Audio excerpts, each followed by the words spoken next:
But you can take a short rest.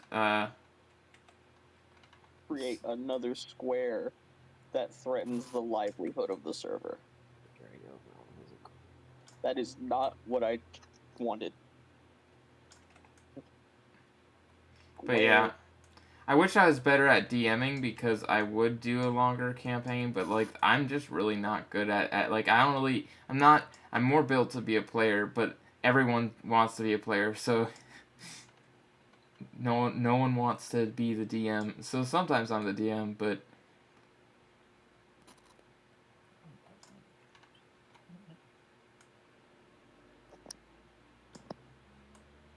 Another week, another square that may or may not crash the entire server. another day, another nickel. Back. Another day, another dollar.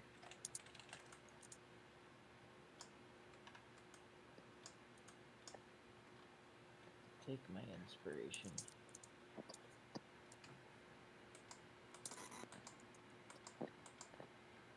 What is the fuzz going on in the background there? It's not me.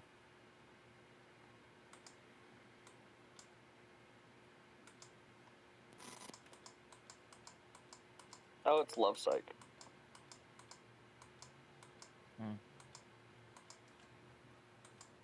That random buzz sound. Oh jeez, yeah. That's gonna be kind of frightening.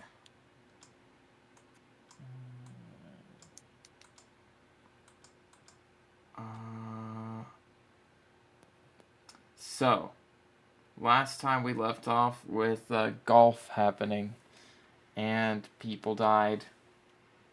Golf actually killed more people than any of the combats so far, I'm pretty sure. So, that happened. I've never taken damage from combat, so.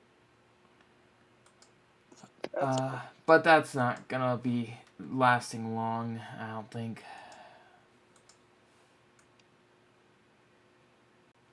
Here we go. This is our guy.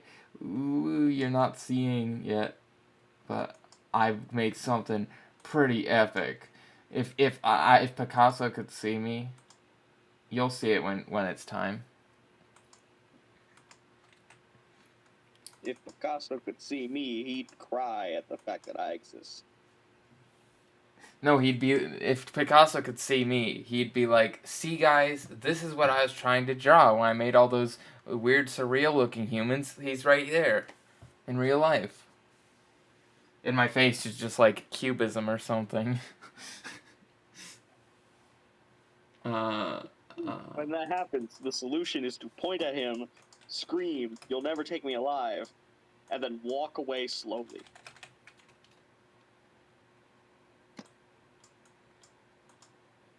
They can't take me dead either. Actually, they probably can. Let's flush out this turn order. So, if you guys want to introduce your new characters, those of you who aren't, and also again, Alexander would have had a short rest during this time. But yeah, you guys can, Alexander, if you want to like have your character be meeting the new characters. Then you can do that while I'm just whipping up this really quick here. So, what do your characters look like? Who are they? What are they doing? I sent a picture in the chat a little bit ago. I have no idea what my character's doing. I didn't think that far ahead. Yeah, we. He's just chilling, I guess. How about you, Sai? My character is a redhead with a very pale skin and a red and black, kind of like checker-like mismatch pants and shirt ensemble, wearing a red ruby ring, minding her business while she's sitting down on the sofa. That is all you'll get till we know whether or not my character actually survives this round. All right. And So, what are you in for?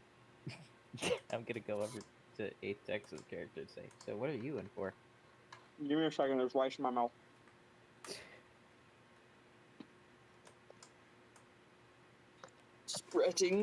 Spreading the gifts of nature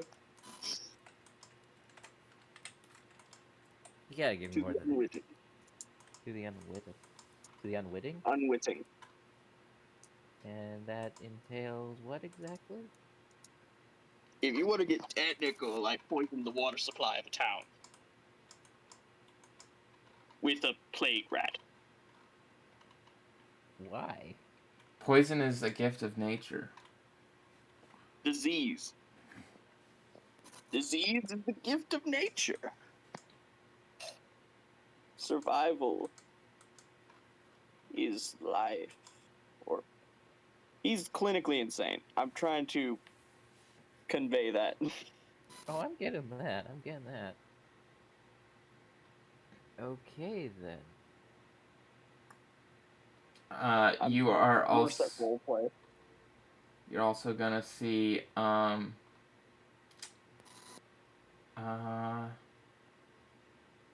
that? Now, if you wanted me to tell you about the character design and the intended build, that I'd be better at, but well, you can describe that stuff like if you want. Well, I'm grabbing. the character is designed to function as like a walking natural disaster. It's a circle of spores druid, Oh, you like decay. and most of his spells are concentration AoE spells that just completely wreck the area. I got a few up my sleeve. Uh, But, okay. I've got a thing. So. Oh. Interesting. Yeah, I've got to grab my water really quick, and then I'll be right back, and then we'll get started. It gives us time to roleplay. No. And then you look. How many people are? He's not here to answer that question. So I'm just assuming you two are the only ones I see right now.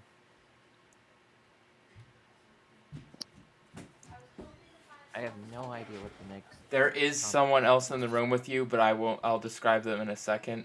But I have once I get back. Oh, there's only 4 people in here. That's like. Then he like looks over to the person on the couch or lounging on the. I don't know if that's a couch or not. I'm just assuming based on how you're describing, she's lounging on a couch. And he says, "So, how about you? What are you in for? Why are you here?" He shouts how far is that? I don't know. He shouts 55 feet away. Probably this is not exactly to scale, but it's like if there's only 4 of us in here, there's not really that much crowd noise going on. Will your voice echo throughout the walls? It's still 55 feet. It would kind of be to scale. Okay, so it's complicated because the room would be very big, so it's meant to be able to house a lot of people. But, yeah, I guess it probably the specific things in the room would be smaller. And like the couches are the way they are, so that they can like have room for 3 tokens to represent them sitting on the couch next to each other. But you obviously don't take 5 feet when you're on the couch. Yeah, rooms are weird. Like when you make like some of the In D&D or real life, because both things. No, you in could... D&D, like when you're describing rooms, they're technically a lot bigger than just like for Galadar's tower, it's like a 10 by 10 square you're in, but it's technically a lot bigger if you view it in real life. But yeah, it's weird. So you would So it's- see. Well, it's a, Oh, that was weird. Huh? Did something happen? well, to More like- answer your question, I made a few heads roll. Others weren't happy about it. And well, I'm here. Oh no, my screen's all white. So we got a. Okay. Interesting. So we got a town poisoner and a femme fatale. I'm assuming.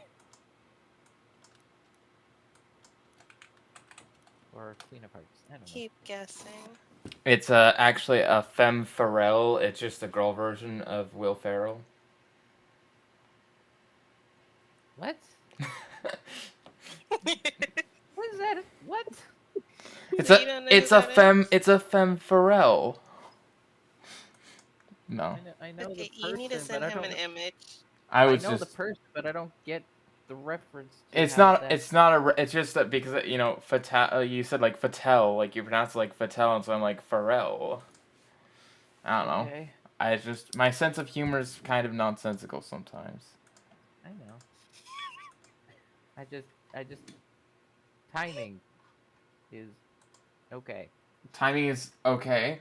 Oh, by the way, so you're going to see, in the corner, kind of like, I guess, who knows why he's here? Because it's otherwise just you guys. But there is a rock gnome, and he's just kind of chilling there. He's got farmer apparel on. He's got overalls, and a general musky look about him. I'd suppose you could say. And you could approach him if you want. Let's see if I can place a token. Okay, No. and then well, I guess I'll say that to him too. How about you? What are you in for? Well, you see, there was these people who were trying to take in on my land. It's been in my family for generations, and I couldn't let them do that, so I, fed them to the hogs. Very efficient way to dispose of a body. It is. But wasn't efficient enough because somebody saw me do it, and they went blabbing to the popo. Why you use illusions? You think I got any of that fancy magic stuff? I mean, anyone can learn. Learning's for dweebs.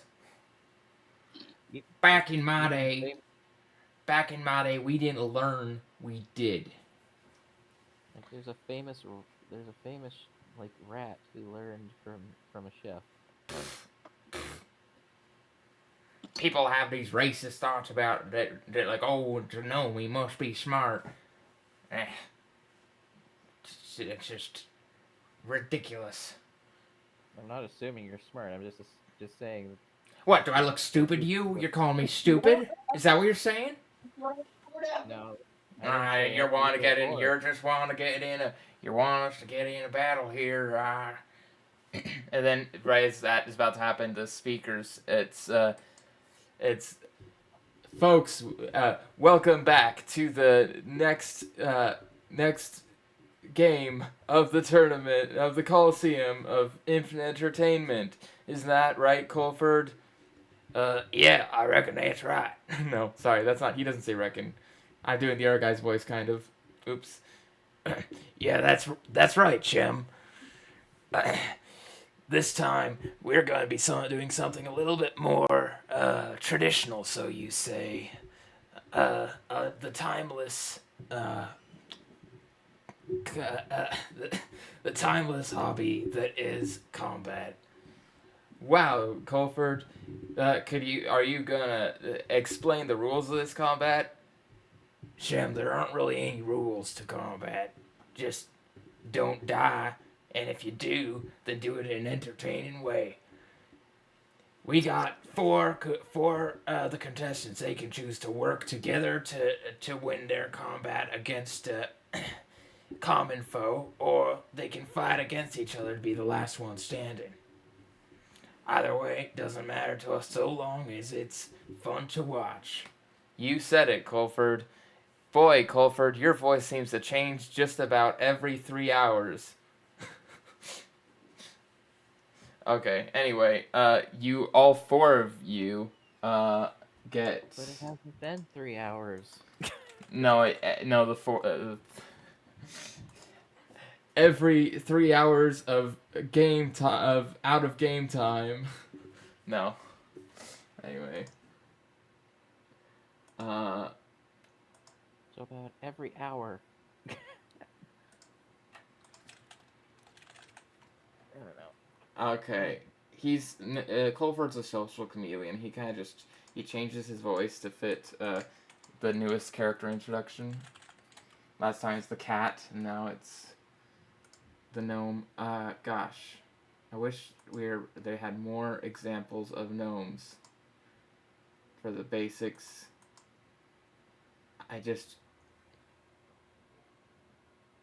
What is he gonna look like?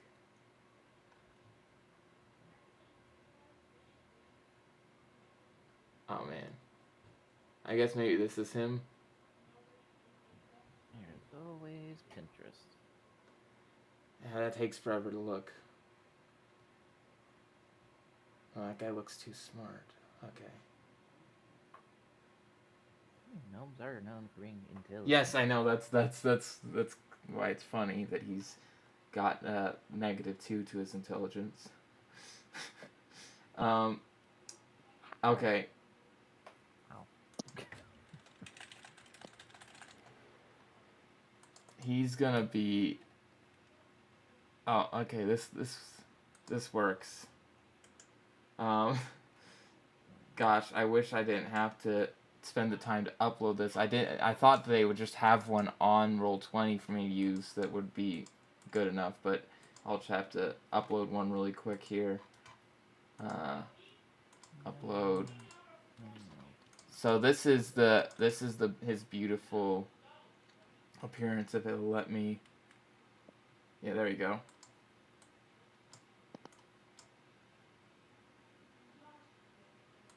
Oh crap.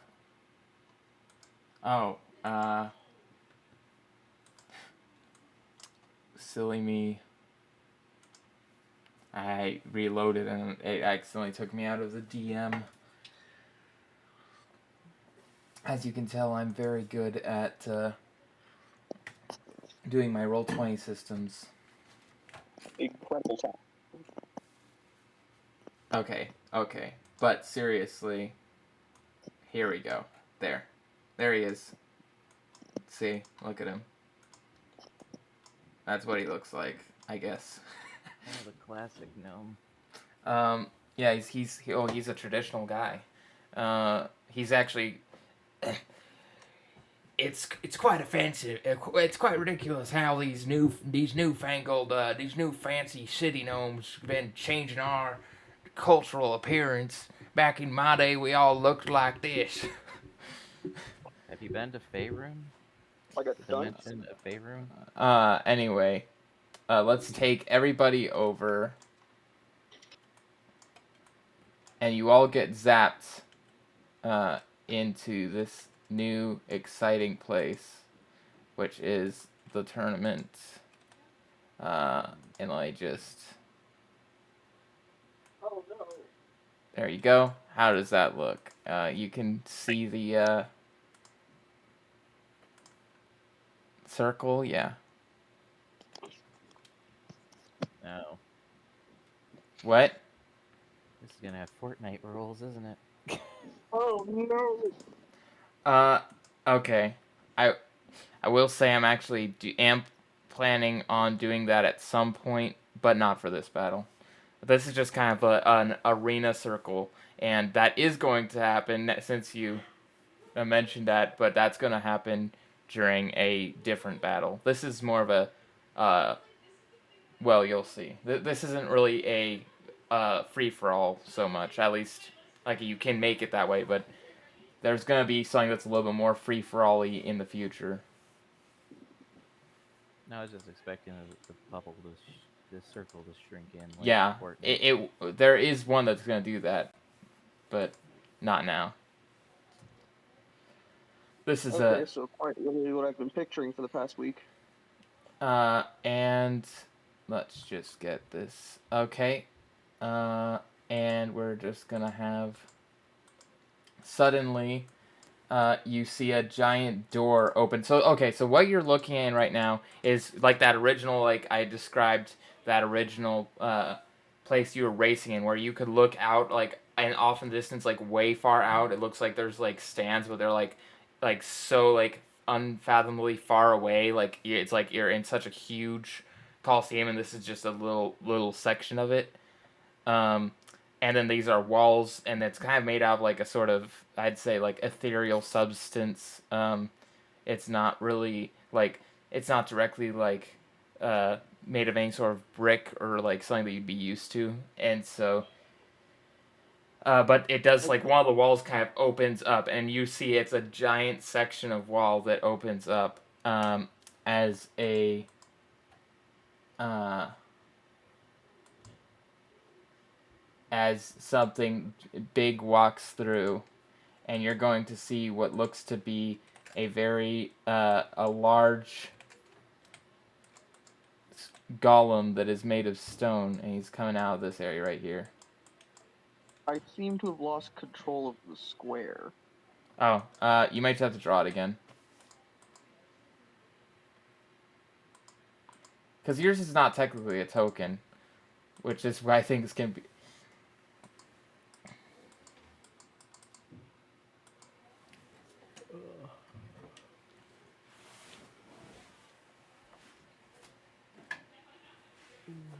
Shakalaka boom boom. So yeah, I am going to need everybody to roll for initiative.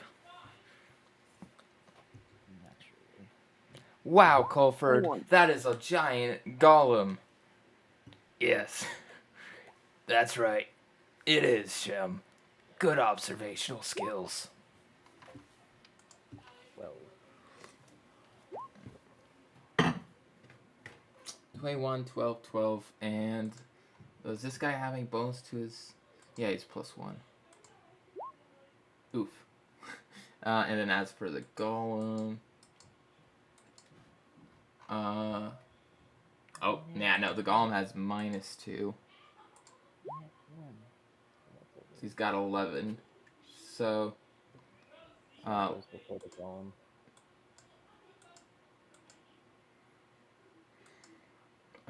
okay, and then we're gonna add.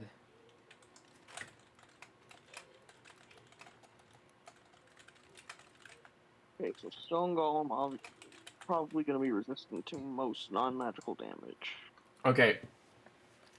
We'll tell you, these, even though there is stuff in D&D with, the same name, this is not the exact same creature as, so, like, don't, like, expect that if you looked at a stone golem in a monster manual or something, this is working the same exact way.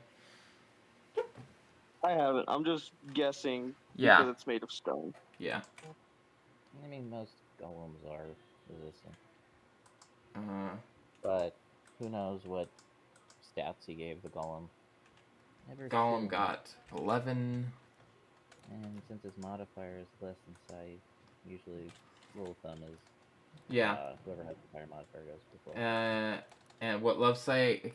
What's your character's name?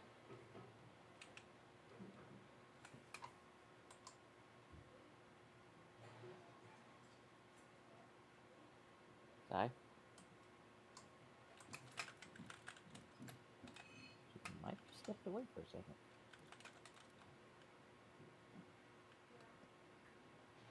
Die.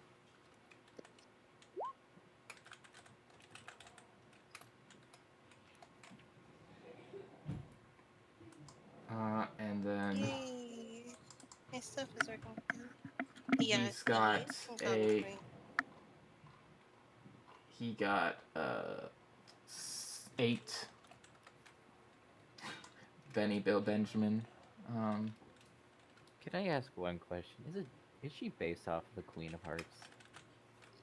She is based off of a mixture of the Alice in Wonderland characters.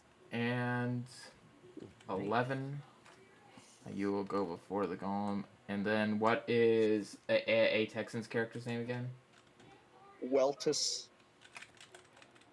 Like that? Sure. You're like, good enough. Yeah. Alright. And without any further ado, we can let the combat begin.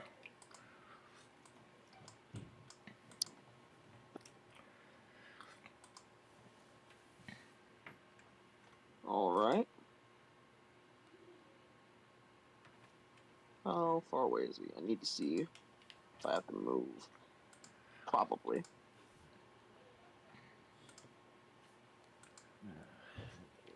Spell list and attack list.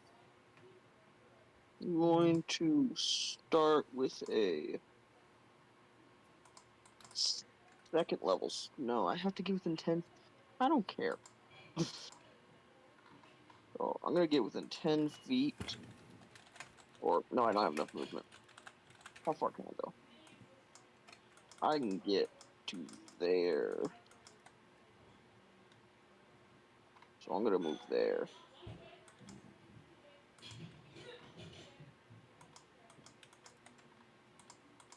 That puts me 25 feet. Okay. We're going to... Does the golem... Would you say the golem needs to see? Like, does it have blindsight or anything? Would I know? Or would I be able to guess? You would be able to guess by the fact that it doesn't seem to. You wouldn't. I would say you wouldn't really know. I would say you wouldn't really know. It does seem to have like markings that like look like eyes, but you can't really see. Like you wouldn't be able to see, especially from down there. Like any sense of like whether or not like it's seeing out those, or if those are just like decorative or what.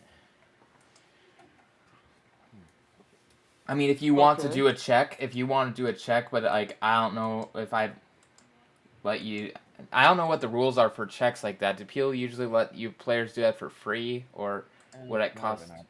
It's an Arcana check. Yeah, I know, but like, would that check cost an action, or would it be free? It depends on DM. Sometimes it's just like just a check that costs nothing. Sometimes they have you cost something. Well, I guess since you're a druid. I will let you do an intelligence check for free.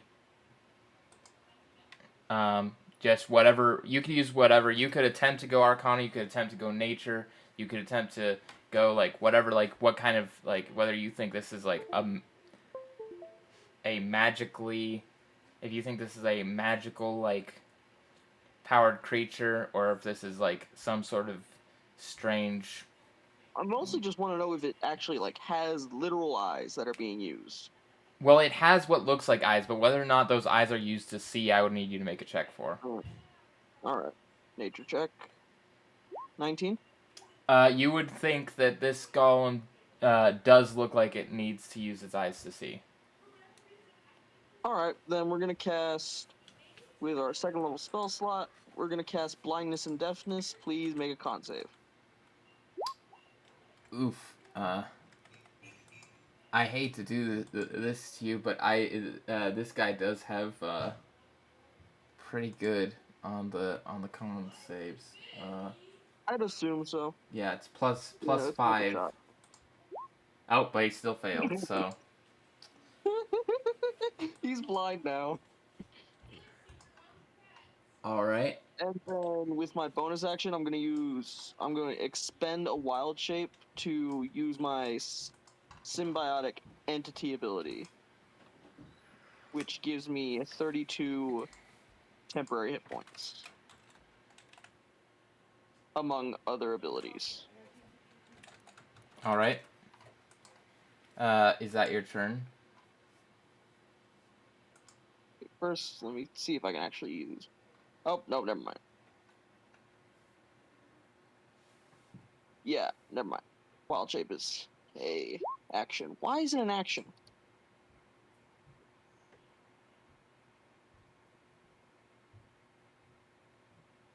This is my first time playing a druid. Ignore what I said. A threat.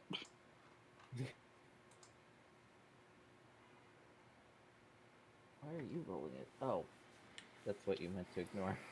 Okay, yeah. I can't understand why that's a action.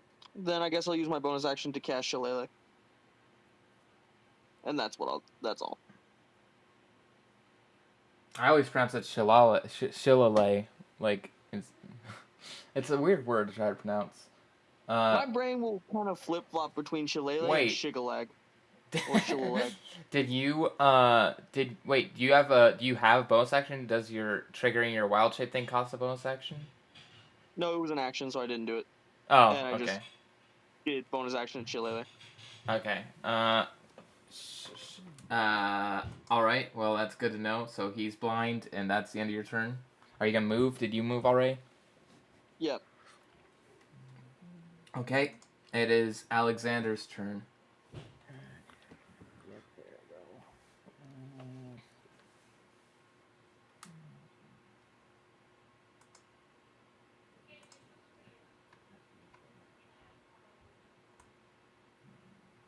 No.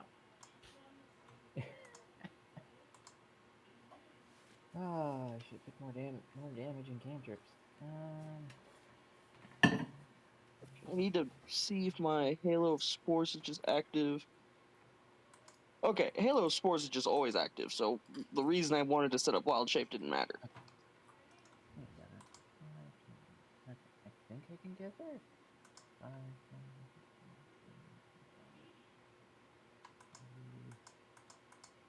15, 20. So hard to do it without just straight dice. Okay. 30. Okay, I think I got it. Okay. 5, 10, 15, 20.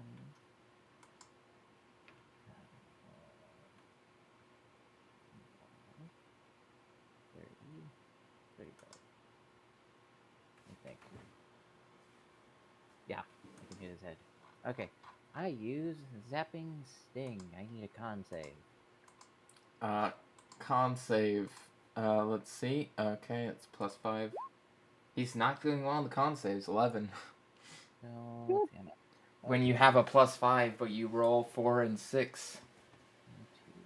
1, 2, 3, 4. You're lucky we're not doing a. You're lucky that I'm not doing a standard stone golem because standard stone golems have advantage against all.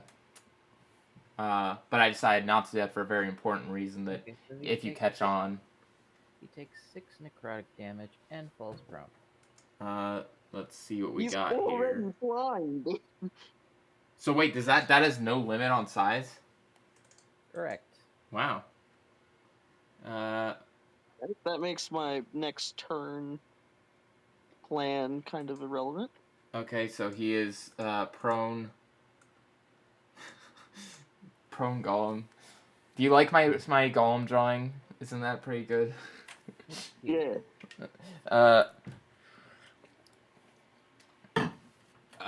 Prone and how much damage did you say? 6 necrotic. Alright. He takes the damage, and he is down on the ground. And is that your turn? Do you have more? Bonus action. Summon my cane. Just in case I need melee. Basically a quarterstaff, mechanically. Okay, and you're done? Yep, I'm done. Because I had to move to get there. Yep. Okay, Queen, what is your move here? First round, and bro's already blinded and on the ground. Blinded I'm and going crippled. to use Magic Missile. You're gonna use Magic Missile? Oh, we're all casters. could be a bard, a wizard, or sorcerer. Each dart Or has Eldritch Knight Fighter, a if you want to dart get deals technical. 1d4 plus That. 1. So you're launching how many of those at? What level are you casting it at? Just 1? Level 1, yes. So you're 3 darts. So that'd be 3d4 plus 3, right? Okay, well then roll 3d4 plus 3 if you're putting that all on the same guy.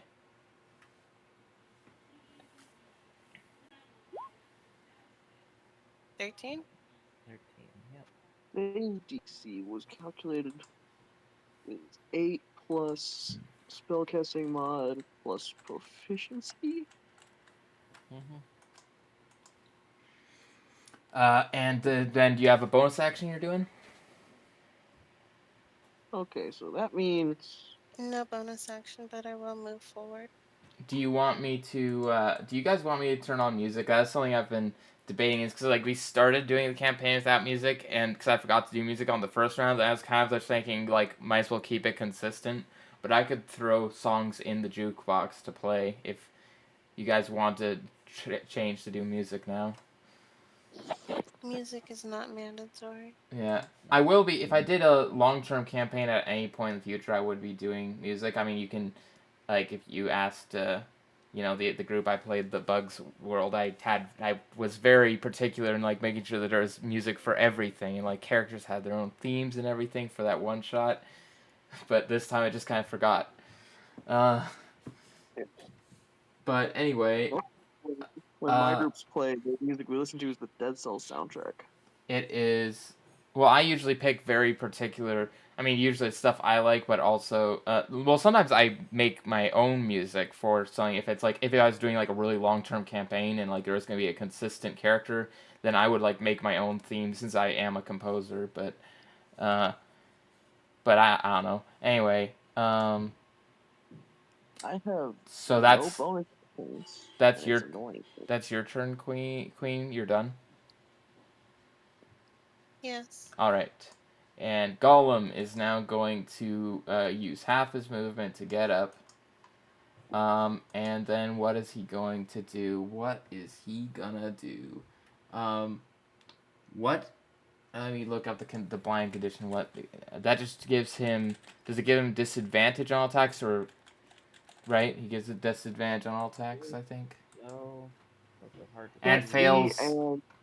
fails any ability check that requires sight. Attack rolls against the creature at advantage. It's the creature's attack rolls at disadvantage. Oh, okay. So he's got. So he's gonna have. Oh, so it's. Knowing that, I guess he's not very smart. So I'll just roll to see whether, because one of his things would be not really affected by his blindness, and the other would be. But I don't think he's smart enough to really know the difference. So I'll just roll, see what he does. The blindness lasts for a minute. Okay, so he is going to do the one that won't really be affected much by the blindness. And he's just going to, like, remembering, like, kind of in his rock golem brain, like, the general direction of people, he is going to launch a giant rock that seems to culminate from his own body, and it is 10 feet wide and 10 feet long. Where is the... And that is going to go right... He's just going to... It's just going to go in one of these directions. I'll just roll a d4 to see who he attempts to hit with it. It's gonna be Billy. Okay, Benny. 1, 2, 3. That's gonna be... Oof, that's Alexander. Well, Wow. hopefully you... I mean, you should have good dex. You're a bard. You're gonna need to do dex save. I mean, also, how would we be able to see by throwing that? Usually throw requires seeing. The ranged attack just says space within range, but you know what? I'll give you advantage on the save. So, because he's just kind of guessing based on the direction you were in, you know, he's so you And I'm can. pretty sure he hit. It's a 10-foot by 10-foot rock. Yeah, that is part of the reason why. It's because like he doesn't have to be exact with it. It's like he was like shooting a tiny pebble. Like yeah, but this is a giant rock, so it makes sense that it wouldn't be. Is that your total? Yeah. Wow, that you did not roll great there. Yeah, that is gonna hit you pretty hard there. Direct impact. You're Still going. combat, not my strength. Yeah, you're going to be taking significant damage here with that rock, but you will notice, anyone who's paying attention will notice that it seems that him taking that rock out of himself and throwing it has actually caused him to take damage himself. Oh, so he just ripped it out of his own body. Yeah. So it will look like he's been damaged, but at the same time, you're going to be taking.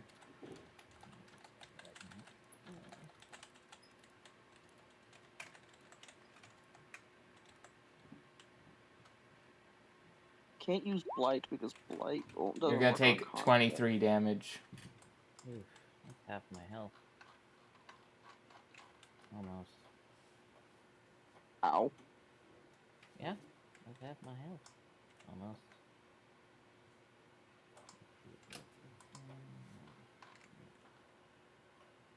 Oof. Yeah, I'm not looking hot.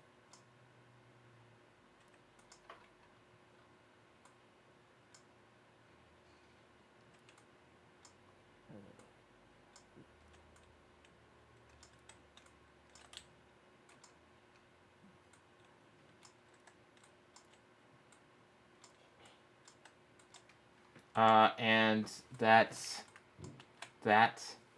Sorry, I was just making sure I wrote down the right things. And the golem is then going to shamble around. He doesn't really know what's exactly going on here. And then that's the end of his turn, and he's just gonna walk. He's gonna fumble around a bit. He's kind of confused where he is, and he's just gonna end up there. And then Benny Bill Benjamin is going to say, "Y'all using those fancy spells? That's not gonna get you anywhere. You gotta use your strength." 1, 2, 3, 4, 5.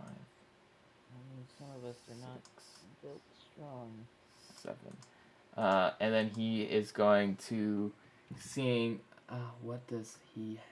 Oh, he has got a javelin in his random generated loot, which I'm going to flavor as being one of the pitchforks that farmers have, and he's gonna launch his pitchfork at the golem, and that's gonna be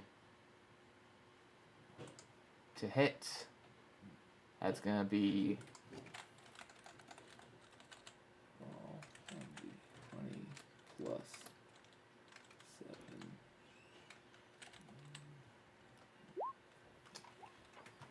But it is sadly not going to hit. He has an extra attack, but does he have anything else he can throw? Oh, he has an axe. He's going to throw his farmer axe. Same thing again. And that's also going to miss. Blasted golem. Oh, wait, he should have had advantage on those because the guy's blinded. I'm going to re-roll. That's going to both be for the first one, because going to give you guys that benefit of the advantage from the blinded. So this is for his axe throw. Alright, so the axe throw is going to hit. But the axe throw with the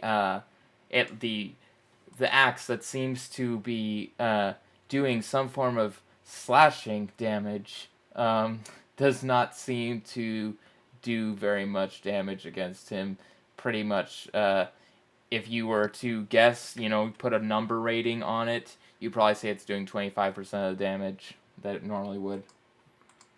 But that is going to be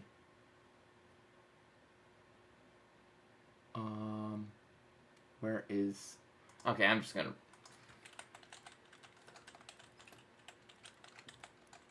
I'm not gonna look at all the stats. I'm just gonna kind of guess what it should be. Okay. So he does do a tiny bit of damage, but he doesn't do that swell. The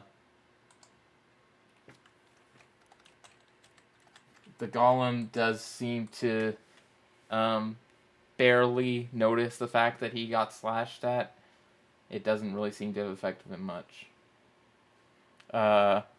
Then with that, Bill Benjamin is going to do nothing because he does not have a bonus action. I don't think. Yep, he does not have a bonus action. So it is now Weltus's turn. We are just going to use another second level spell slot and cast Flaming Spear. I've had to make some modifications to this battle, and it might still honestly get you guys killed because originally I had made this battle with the idea of it being 6 players, and then I kind of reduced it to 4, and so now I'm like okay, I'll have my fourth guy here, but my guy's not really as strong as your guys. That's you're trying to hit him with a flaming spear. No, I'm summoning a Flaming Spear somewhere within 60 feet of me. There it is. What's the size of it? It's a 5-foot sphere, so it takes up 1 square. Are you gonna put it on the golem? Yeah, but I'm gonna be allowed to move it as bonus action. Yeah, but you're gonna start it. Do you want to start it on the golem? Yeah. Okay, because you put it here, and that would be on the golem. Dexterity saving throw. Okay. And that is actually he does not do swell dexterity saving throws, so that's gonna be. I mean, I really shouldn't be telling you guys all this, but I don't really care. Yeah, he rolled bad too. So, does a 6 make the save? No. Oh, wow. You know, it's just customary to ask. And 8 won't do it either. Yeah. And the damage is gonna be 4. We can just go with the first time you rolled if you want. Oh, okay. Because he does have a level of immunity to the fire as well, so it's going to be reduced. But he did notice that slightly more than he noticed the slashing axe. There's not a lot I can do. Neither can I, to be honest.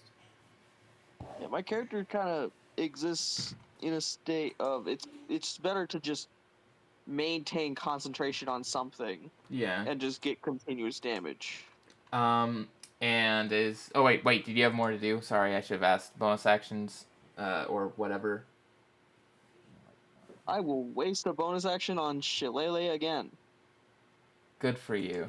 Yeah. And you could move if you were going to move. But right, yeah. I will move around here, I guess. And it is now your turn, Alexander. Blindness and deafness is not a concentration. Cool. No, it isn't. It just blinds him for 1 minute. Let's see, how far is he? I considered getting that for Gak, but decided it really wasn't something that it didn't really fit what I was doing for him as much. Let's see. Hey, and I could put a zapping sting again. Con check.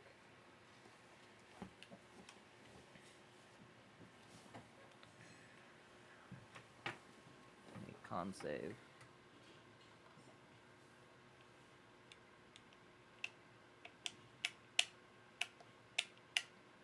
I'm muted.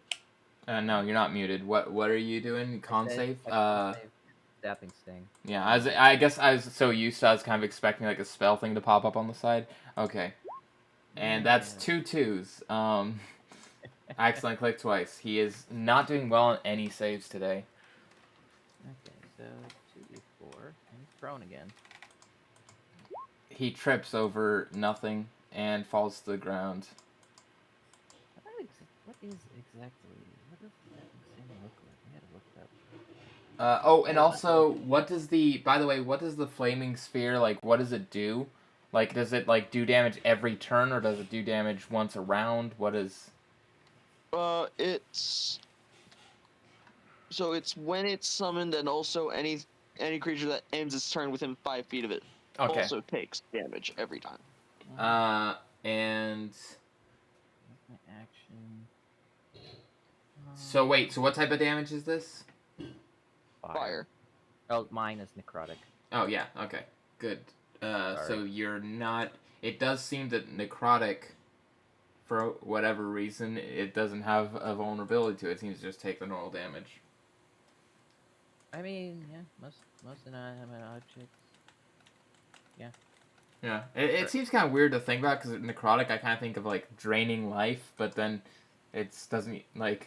But, you know, it is what it is. It's also just decay. It can be draining life or decay. Oh, yeah, I guess it's kind of decaying the rock. I don't know. Anyway, we don't need to worry about the specifics. Right here, be behind the druid fellow. And is that the end of your turn?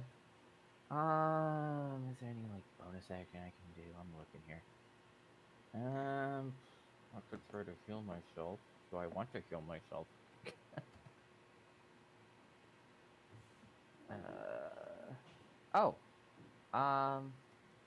Who here looks like a combatant? Yeah.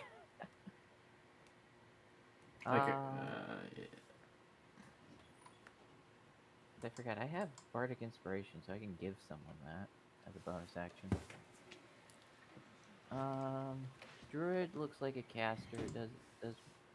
Does Queen look like she has any combat-y luck to her?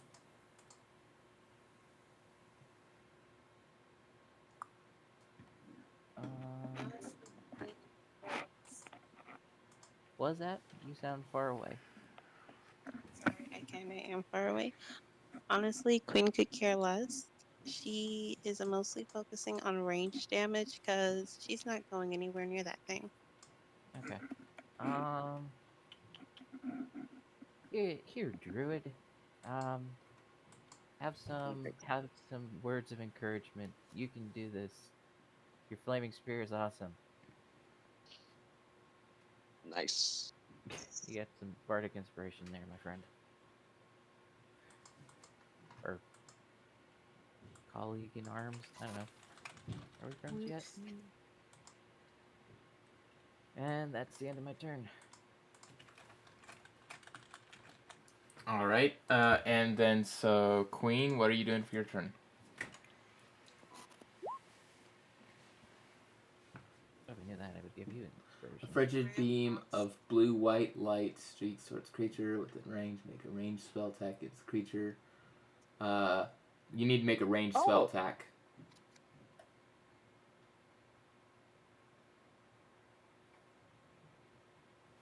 Which right now it would be normal. If you doubled that spell, if you like did it as as a not empowered, a quicken spell and then normal one or something, then you could reduce his speed to only 10 feet, and then he won't be able to get up. But what? Wait, I guess maybe how does that work? Because I know, like, if his speed was reduced to less than half the speed, and you need half your speed to get up, then won't you not be able to get up? No, it'd just still be half of the current speed. Huh, because if your speed's 0, then you're unable to get up. So I guess it's just kind of... I'm not sure Because you how can't that half zero. I kind of would want to... because of, like, just kind of the way things are, I feel like I'd want to rule it as... if you don't have half your normal speed due to, like, being slowed down, then, like, wouldn't you, like, not really be able to get up? Or at the very least, it would take up half your normal speed still, and then you just wouldn't have any speed, at the very least. It's usually whatever your current speed is at the time. So if Yeah. you played -10, had 20, he would have 10 feet left. Yeah, but it does make the combination of doing prone with, like, a speed reduction thing feel less, like, impactful, I guess. but unless you make them have 0 speed, in which it's very impactful. In which case, it's very impactful. Which So I guess if you Ray of Frosted him 3 times, then it would be a big deal. Anyway. would be normal. Love It's Psych, usually you do need to make a ranged spell attack, which would be your spell attack plus your spell attack bonus plus d20. at normal, but if he was standing up, it would have been an advantage. I think I went there. It's still some- So we go with the first one. Yes. What's your character sheet? Which one is your character sheet? Oh, Queen. Okay, I'm gonna change you to advantage toggle because I always find it weird to have to figure out what's going on there. So the 12 does not hit, I'm afraid. Doesn't. Do you have anything else you're doing on your turn?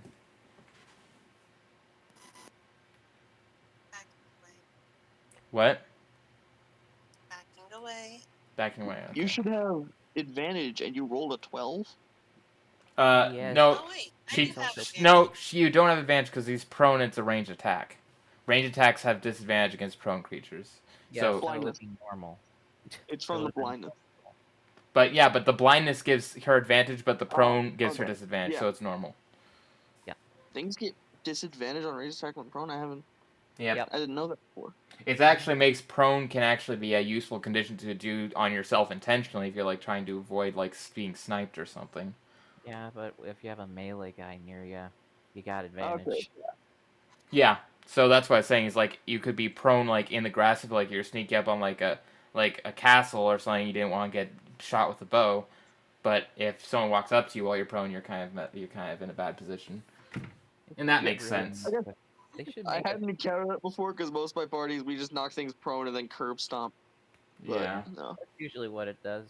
I was expecting people to curb stomp him. Well, that's what Benny's trying to do, but he didn't have enough speed. His little gnome legs couldn't go fast enough. That's what I want to do, but I'm gonna get too close to the spear. So Queen, your turn's done. I also need a more. Okay. The golem. First, before you do things, since it started its turn within 10 feet of me, my Halo of Spores ability activates. You need to make a con save. Okay, let's see if it makes a con save. Does 16 make the save? Yep, the DC was 16, so that just makes it. So nothing happens, I assume, and he's going to now stand up, and he is still blinded. He wouldn't really even know where the fire is, so he's probably going to still end his turn within the speed of it. He's going to kind of wander around a bit and end up right here.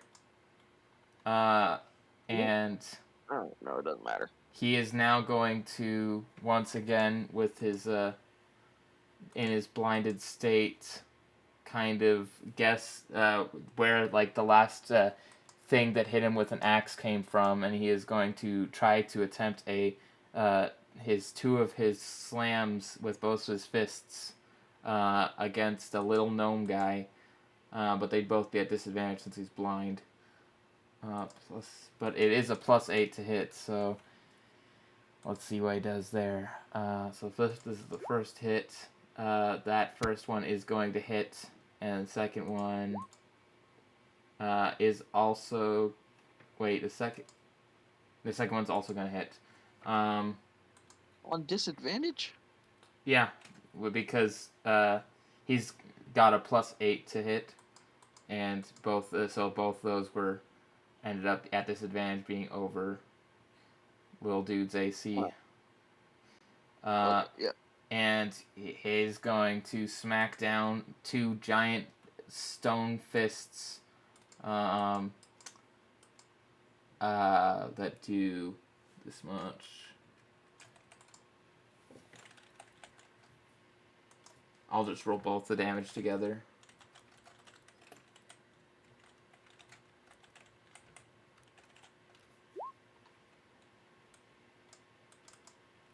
So our little gnome friend, he is going to get hit pretty hard by... Darn blast it. Giant stone thing always hitting me at the... And then that is the end of his turn, and he is going to take damage from your little fire thing because he didn't see it. So you can roll damage or whatever for that. And while you're doing that, Benny is going to grab his stuff off the ground really quick with his object and 5 damage. interaction. He's going to grab his pitchfork back, and he is going to now just stab at the golem. So that 5 damage will be reduced due to his resistance. But it did seem to be... Yeah, it does... I do... Yeah. So...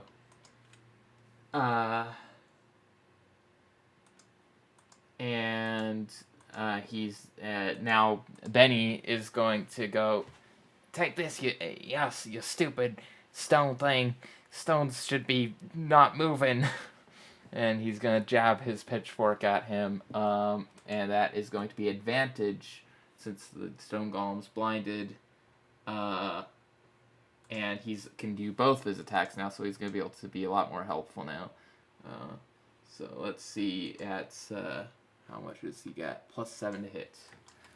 / roll 1d20 plus 7. 10 turns.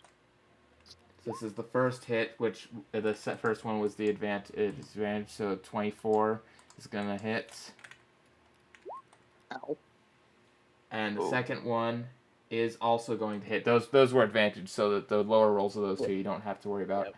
So he with his 2 attacks, he's going to do his jazz with his pitchfork and say, "Take this, you blasted stone behemoth," and he's going to smash him. And you notice the piercing weapon seems to pierce right into the stone, like kind of like a pickaxe, and it's going to do its normal damage as it chips away at the stone. And it's going to do...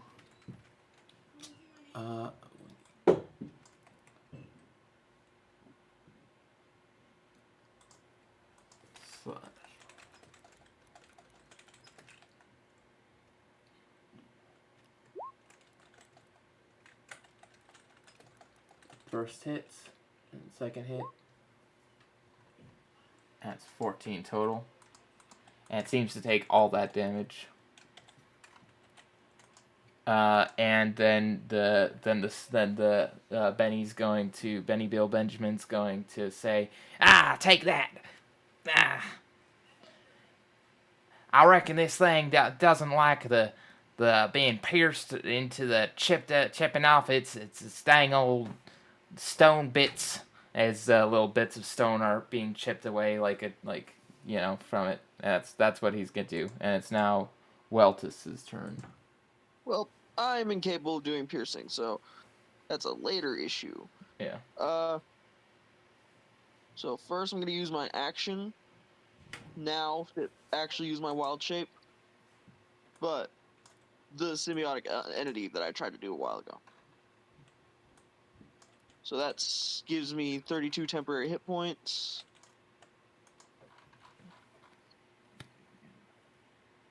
And then, with my bonus action, I am simply just going to move the sphere out of range and then back into range, make another dex save. Okay, and that is going to be this. No, it's not disadvantage for saves. It's just for attacks. Yeah. So that's gonna be 8. Does an 8 make the save? Nope. Yeah. Okay, then you can deal your damage. Getting lucky with these saves. 7. 7. Okay, and that's okay.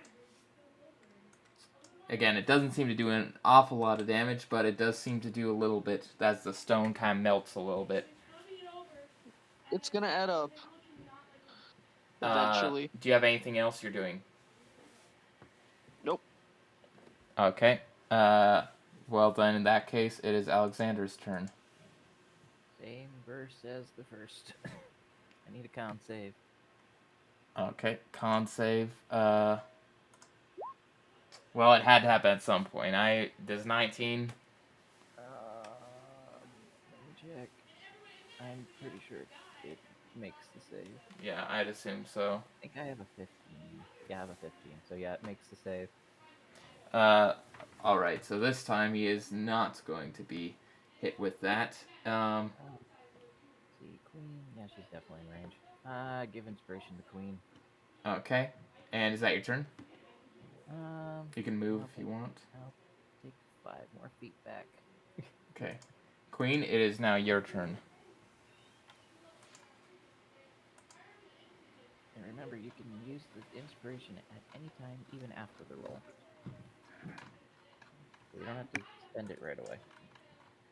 True, but if I don't use it right away, I know I'm going to. Currently, right now, both you and Druid have inspiration. Which is the one thing. One of the things that's good about one of the many things that's good about playing D&D in real life is that you can just hand them the dice to remind them that they have that dice. Let's see. Who said the Queen? I'll do this tower. Okay, so the tower on me means you have inspiration still, Queen, and then the plant means that Druid guy has inspiration still. I'll keep track of it. Okay. Well, then I will not use it now. That's it. I have to do It's something. what are you doing? Moving forward. All right.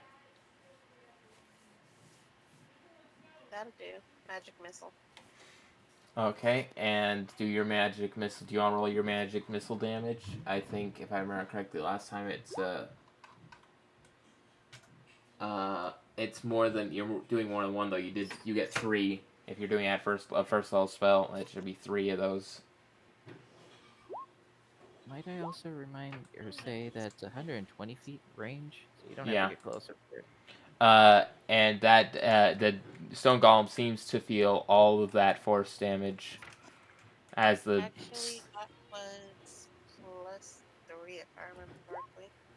Yeah, it added the +1 for the rolls, so that's why it's 4, 4, Yep. 2. So uh it's 10 damage of force, if force matters. yeah. So force doesn't it does all the normal amounts of damage as the little bolts of missiles like just blast into the crevices of the rock golem, kind of gang through the cracks and making a mess of things in there as little pieces of stone fly off. And he's not looking very swell right now. And then it is now the golem's turn. And the golem is going to once again fumble around. He's going to walk over here. And you guys both get attacks opportunity. Okay. So you can use your Right. shillelagh. You can use your shillelagh thing. As an attack of opportunity. Actually, I'm gonna use the infestation cantrip because I have the warcaster feat, Oh, okay. which is gonna be a con save. First let me get my roll here. +7. Let's see what I get. Remember, you do get advantage. That is gonna hit, and the piercing is gonna pierce right in with a good old. Oh, also, I need you to make 2 con saves, one for the infestation and one for the halo spore, since it started its turn within 10 feet of me. All right. So that's. I can only do one of those. Then I'm just no opportunity attack, just the 1 con save for halo of spores. Okay, and then so just one con save, you say? 1 con save. Okay. Oh, Yeah, he makes a save. Okie dokie. We do crit successes here, so. Okay, is that yeah? So you didn't do this R thing. Yeah. Halo Spores a reaction? Yeah, Halo Yeah. Spores. As a reaction, when it starts its turn within 10 feet of me, or enters a range within 10 feet of me, I can use my reaction to do 1d6, or if my symbiotic entity is active right now, it does 2d6 necrotic. But it doesn't matter if it keeps making the saves. And then he is going to fumble back, and after feeling, he felt the that hit on him from the gnome, and he also felt you attempt to do something, and so he's gonna then make 2 slams, one on Weltus, and then one on Benny. So that's gonna be at disadvantage, both of them, but let's roll. If it hits Oh, me, now thanks to that's Warcaster, luckily he's at advantage on. luckily he's at disadvantage. He also got a critical hit on Benny, and he actually doesn't get Benny's AC with that one. As for you, does a 12 hit you? Nope. Okay, so it doesn't hit either of you with his slams. He kind of just is there, and then his turn ends, and so whatever happens when his turn ends, and the It fireball. should really move away from the sphere. The spear isn't doing enough damage for it to really notice, so I'm just kind of letting the spear do its little doing it. That's kind of my thought, is that it's not really noticing that much, so, but it's just doing a tiny piece of damage, and since it's only like a little bit of damage, I'm not gonna like metagame and have it know to walk away, since it really wouldn't be noticing that much, given that it's So that's gonna be 6 blinded. 3 for resistance. Like, it feels like it's getting like heat. It's not resistance. It's like I told you, it's like super resistance, so it isn't doing that much. Eventually, we'll see its second form, and it's a lava golem.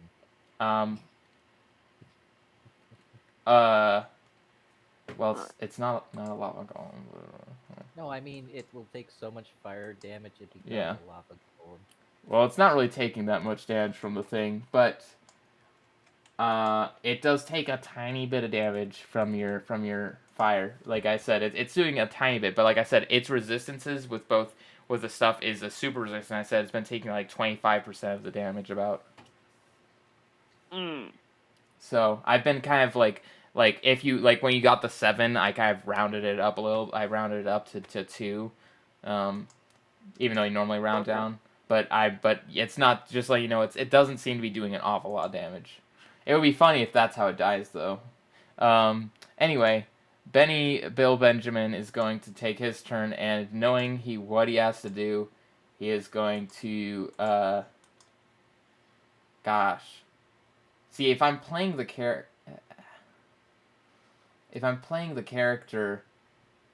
then I kind of want to actually use his abilities, but I also don't want to ruin the moment for the players. I don't know.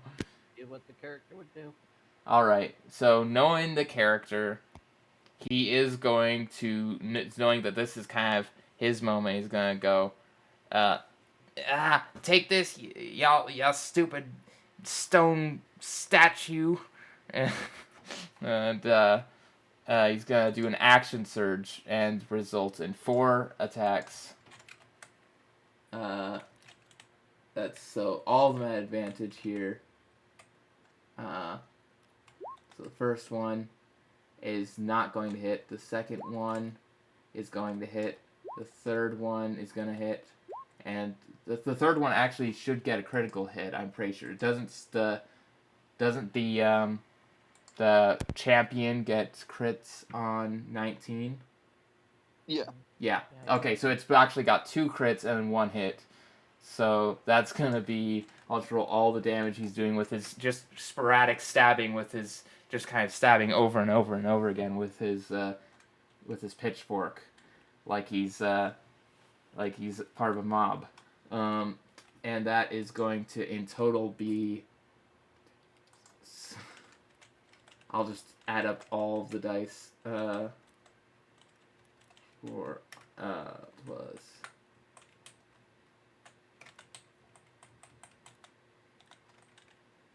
I But don't like how the much reason I'm allowing this is you'll see for a second, because it's yeah, he's not gonna be as well, yeah, you'll see. The stone golem being pierced and chipped away at by Benny's sporadic attacks is going to then crumble, but you're then going to see another gate open up right as that crumbles. We'll see that right as he's crumbling, you know what, just for you, Weltus, you'll see right as he's crumbling, the fire actually manages to melt his pieces as he's crumbling, and so he kind of, it kind of like melts him down, like his pieces kind of like they kind of combine like with the piercing and the fire to sort of like make him into a melted mass that kind of just floods into the ground, kind of just sinks into the ground itself. nice. But then you're going to see the next door open up, and now you're going to see, which is definitely not a recolor, what looks to be... well, folks, looks like they made it past that stone golem. Don't you think that's pretty cool, Kolford? Not really. It was just the first one. Let's see how they do against the scroll golem. And it looks like a golem made out of magical scrolls. And you can see it's like glowing, and it's like paper, but it's glowing paper. And it Paper, looks like you there's say? runes. Yeah. Throw the fireball at him. And Yeah, he that was walks the entire out. plan. Yep. So you're with this one, yeah. You got the idea. But it's not blind anymore, and I don't want to use my action to re-blind it. And it is now Weltus's turn. I'm keeping it in the same initiative just for the sake of ease. Alright, well, first, we're gonna just ram the ball into it again. Dex save. Okay, then this one has a +3 to its dex saves. But it doesn't matter. The saves these guys have been making this whole entire night has, like, there's only been, like, one good save. 8 fire damage. And the fire damage seems to be do a significant damage to these scrolls. It isn't normal paper, so it's not just gonna, like, burn to ash immediately. But it does seem that the fire damage is doing significant damage. Alright, and then... So use how my much? movement to How much is that? roll. 8. 8 damage. Okay, so that's yeah. Okay. 16 if it's The long. ball is gonna move here, just so I don't hit myself. I'm gonna move with all my movement, getting within striking distance, and hit it with my stick. All right. It counts as magical if that helps me at all with damage. Doesn't. I'll be honest with you guys. And also, that's a 10 to hit, so never mind. I will just be honest with you guys. Typically, when I run stuff, I don't bother with magic with the magical like bludgeoning. And I know it's like a class thing, but I just always found it to be kind of stupid. I'm not gonna throw something at the players that they can't fight, but I'm just gonna be like, oh, this thing is resistant against bludgeoning, unless it's magical bludgeoning, you know, because I don't know. That just always felt kind of dumb to me, and so I don't really give that anytime I make a like a boss or something. I don't give it like resistance unless it's magical, because then, you know, like if by that level everyone has their abilities that make it magical, so it's kind of just makes the whole thing void. I just either don't give it resistance at all, or just give it resistance. But anyway, that said, that is your 2 a hit. Yep. Yeah, Just completely with it. you managed to hit him actually. What? Yep. This Okay. guy is not very defensive. Alright, well, since symbiotic entity's active, it's also going to add 1d6 necrotic Okay. to my damage. So it's And gonna how be much? Do all the damage for me. But then split it into... it's just important, split it between the bludgeoning and the necrotic. So we're gonna do 13 bludgeoning, okay, and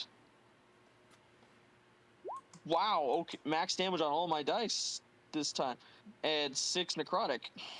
So the bludgeoning seems to not do that much. It seems that this paper, the like hitting, like smacking a piece of paper, doesn't seem to do an awful lot.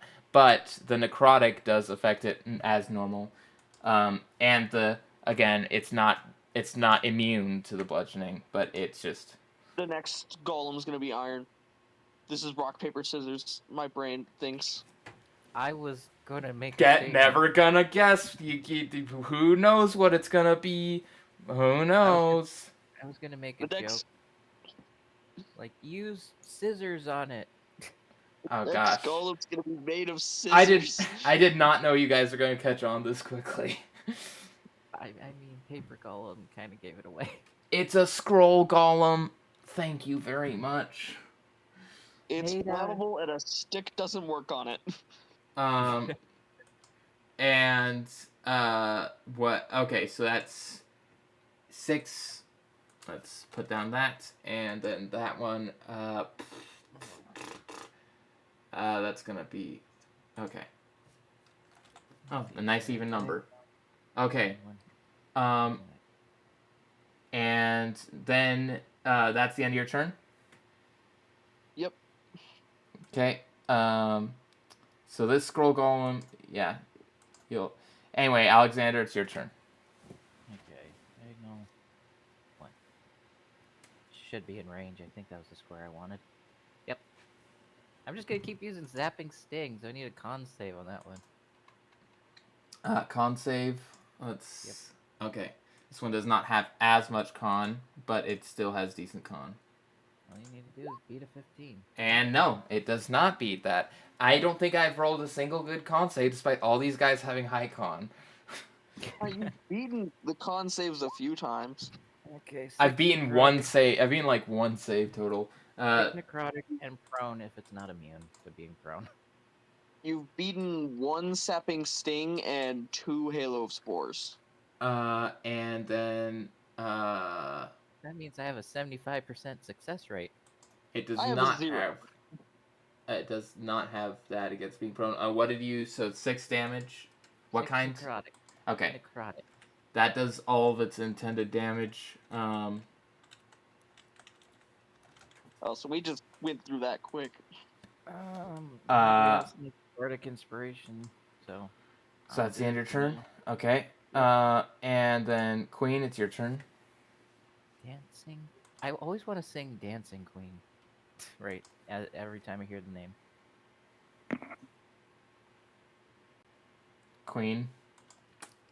That is very interesting to hear. Okay, I am going to figure out what happens with the character sheet. But yeah, I'm still going to do the missiles. Okay. Anything else to attack this? Make sure you're spending your spell slots accordingly. Yes, I'm going to be doing this at a level 3. You're doing a level 3? Ooh. Okay. See. You don't have anything that has like cantrips that do like saves? I don't. I mean, I'm not gonna tell you, but. Oh, you're just saying like 'cause I've been rolling really bad. No, I've just been like saying like you can do ranged attacks that have saves and they wouldn't be at disadvantage. Oh yeah. Oh yeah, that's fair. It wouldn't be at disadvantage. Anyway, but magic missile just hits. So. Yeah. That's So you can do your magic missile damage at level 3. So level 3, how many? Would that be 7 total? Wait, 6 total? I think it's 5. Well, isn't it 3 to start and then 1 for each? Okay, wait, 1 for each all over, so it'll be 5. Yeah, it would be 5. So 4 damage so far. So yeah, roll 4 more of those.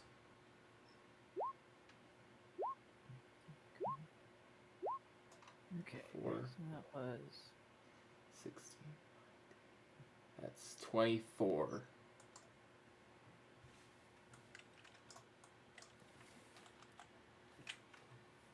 this is fun.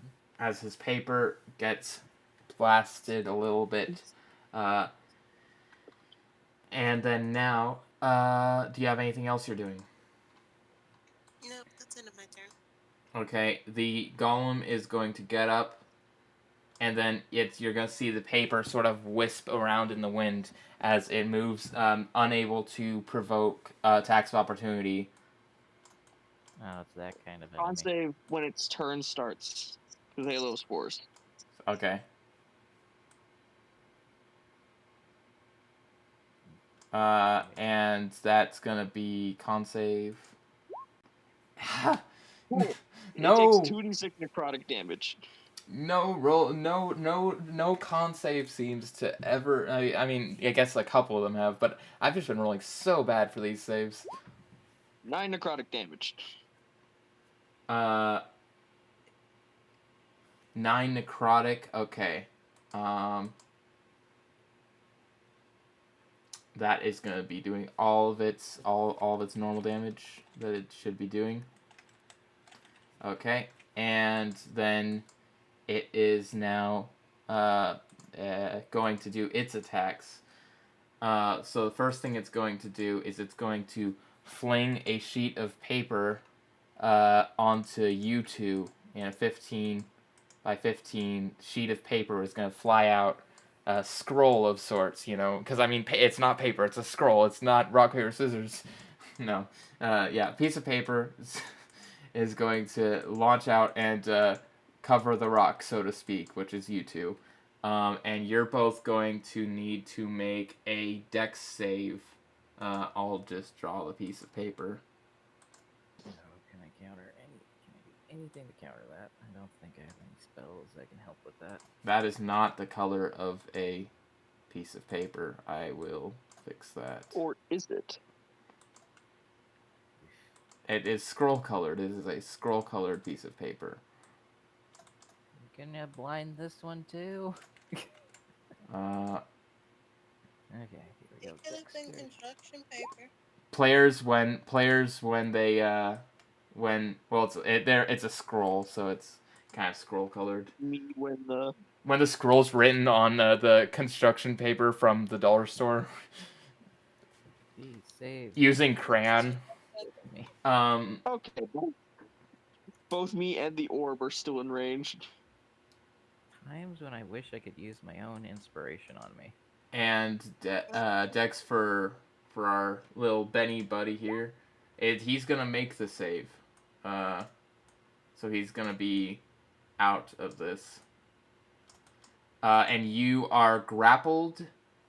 And you can use your action to try to undo the grapple. Oh, that's not as bad as I thought. Okay. Yep. And there's this save DC and stuff for the grapple.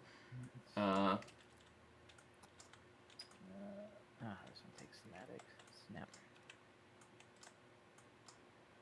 And then, so next out, he is going to do a pierce. His paper is going to turn into a long, strand that slicks out, and it's going to hurl right towards you, Queen. And it's going to be a... I'm being ignored. This is good for me. Well, you're not within the range of his paper pierce lance thingy that I gave him. I invented this myself because the concept was fun, so I came up with interesting ideas for their attacks. Okay. So that's going to be this to hit you, Queen. Oh. Well. So much for that. It doesn't hit you. Instead, it doesn't hit anything. I'm not gonna have it take damage. If it had an ally, I would have had it hit an ally maybe, but I mean it's a melee, so and then finally at the end of its turn, it starts to kind of at the end of its turn it its body seems to start glowing vibrantly as some sort of magic seems to be happening, as it doesn't even seem to be aware of the own magic that is being caused, and It's a problem, isn't it? is going. I cast irritable bowel syndrome.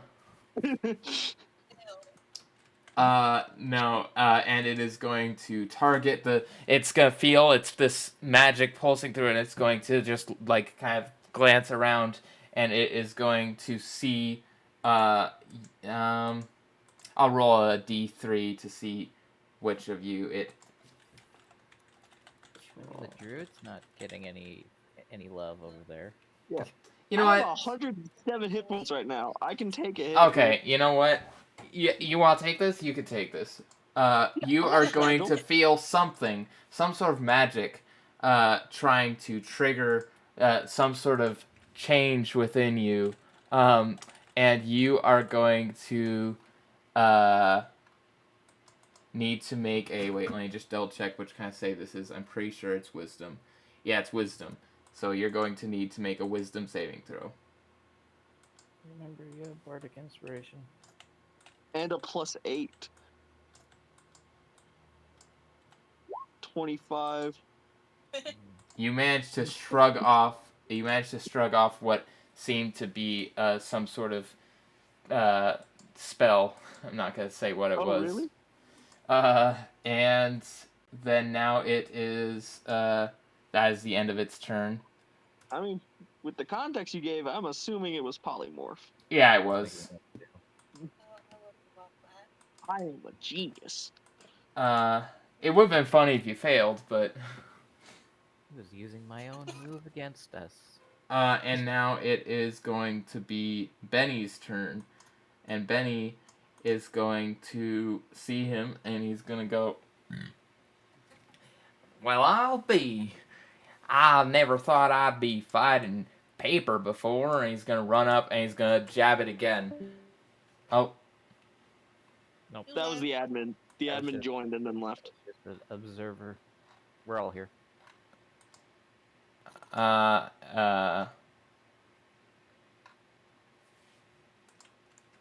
He's lagging. So His brain is lagging. the Benny's going to attempt to do his spear again. His pitchfork against this piece of paper. Oh,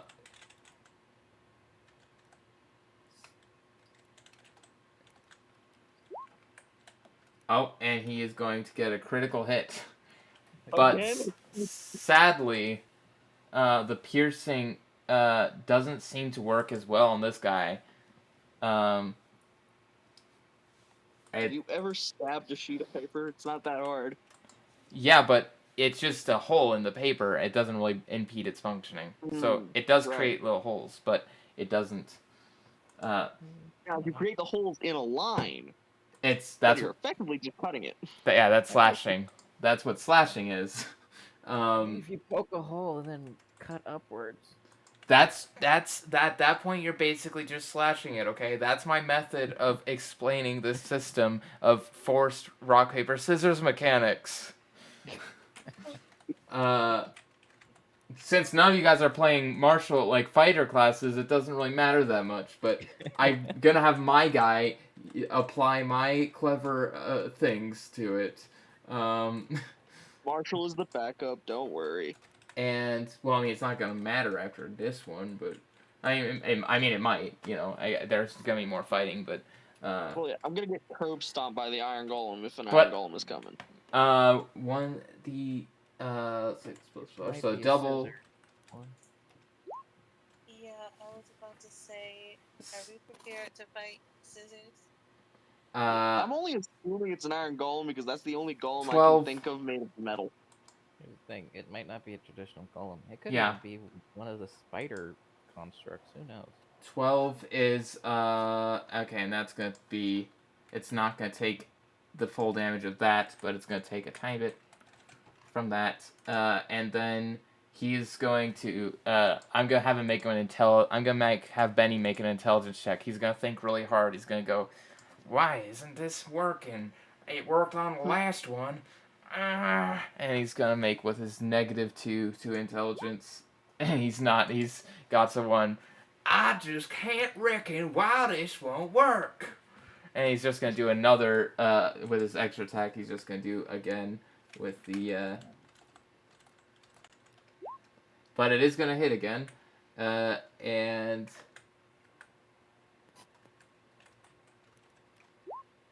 he is going to do a tiny bit of damage. Not much. Okay. He hit again with his piercing little thing, and it is now going to be Weltus's turn. Cool. Bonus action, move the orb again. Dex save. And so it does trigger a dex save if you move it, even if it's not ending the turn? Yeah. The end of the turn, that's not a dex save. It's just automatic Yeah. damage. Oh, But you also okay. have to make a dex save to not take damage every time it enters And range. that's going to be...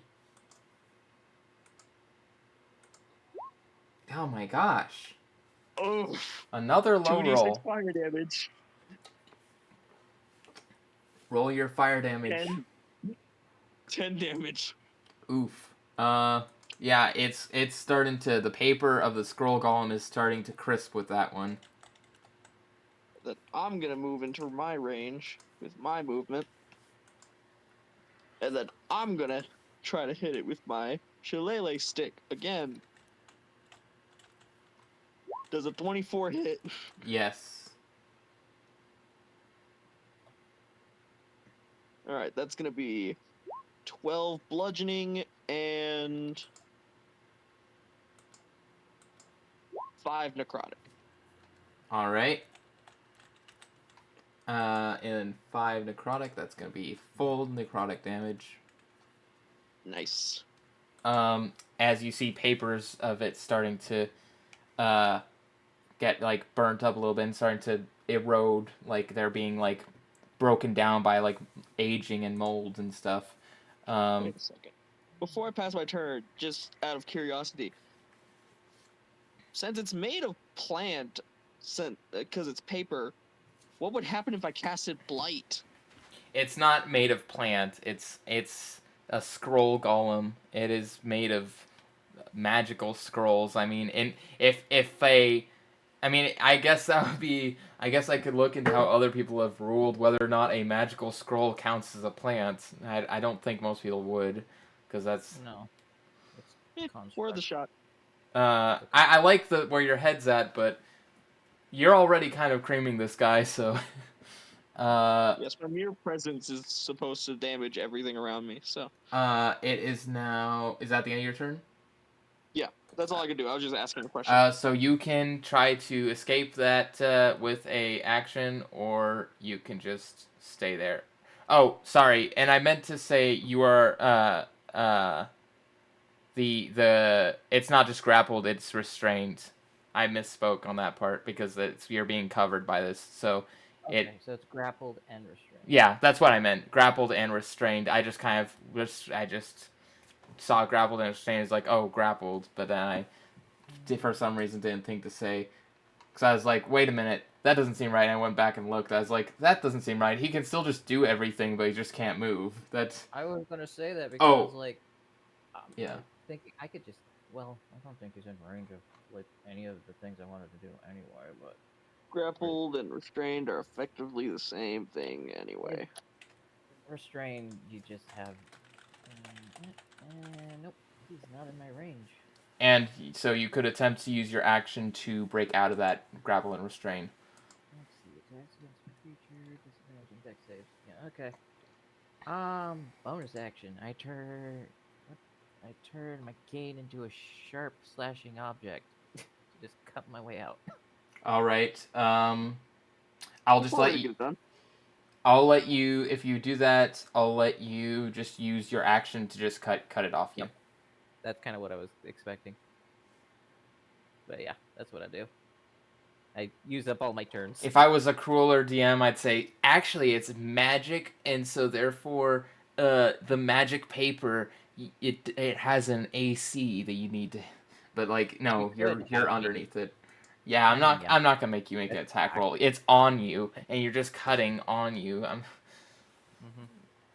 Because it would benefit the restraint if I did try an attack and would keep me restrained. But yeah, it's up to you. Yeah, no, it's fine. You can. I'm not gonna have you stay restrained for the whole combat. And especially if you're like coming up with a good way to get out of it, I'm gonna reward that. So. Yeah. And I'll Hey, that used all my turn. so you are cut through, and the paper is gone. And it is Queen. It's your turn. Actually, I know your home address.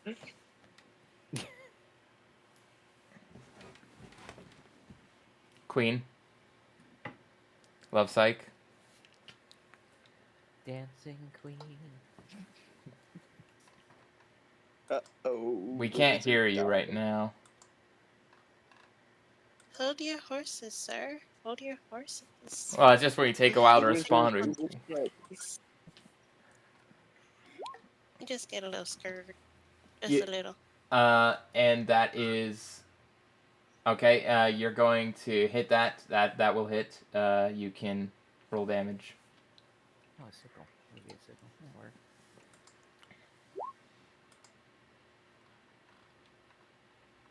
There's the layers and layers of this scroll golem. You are starting to just melt through, and it looks like you're through more than you're through.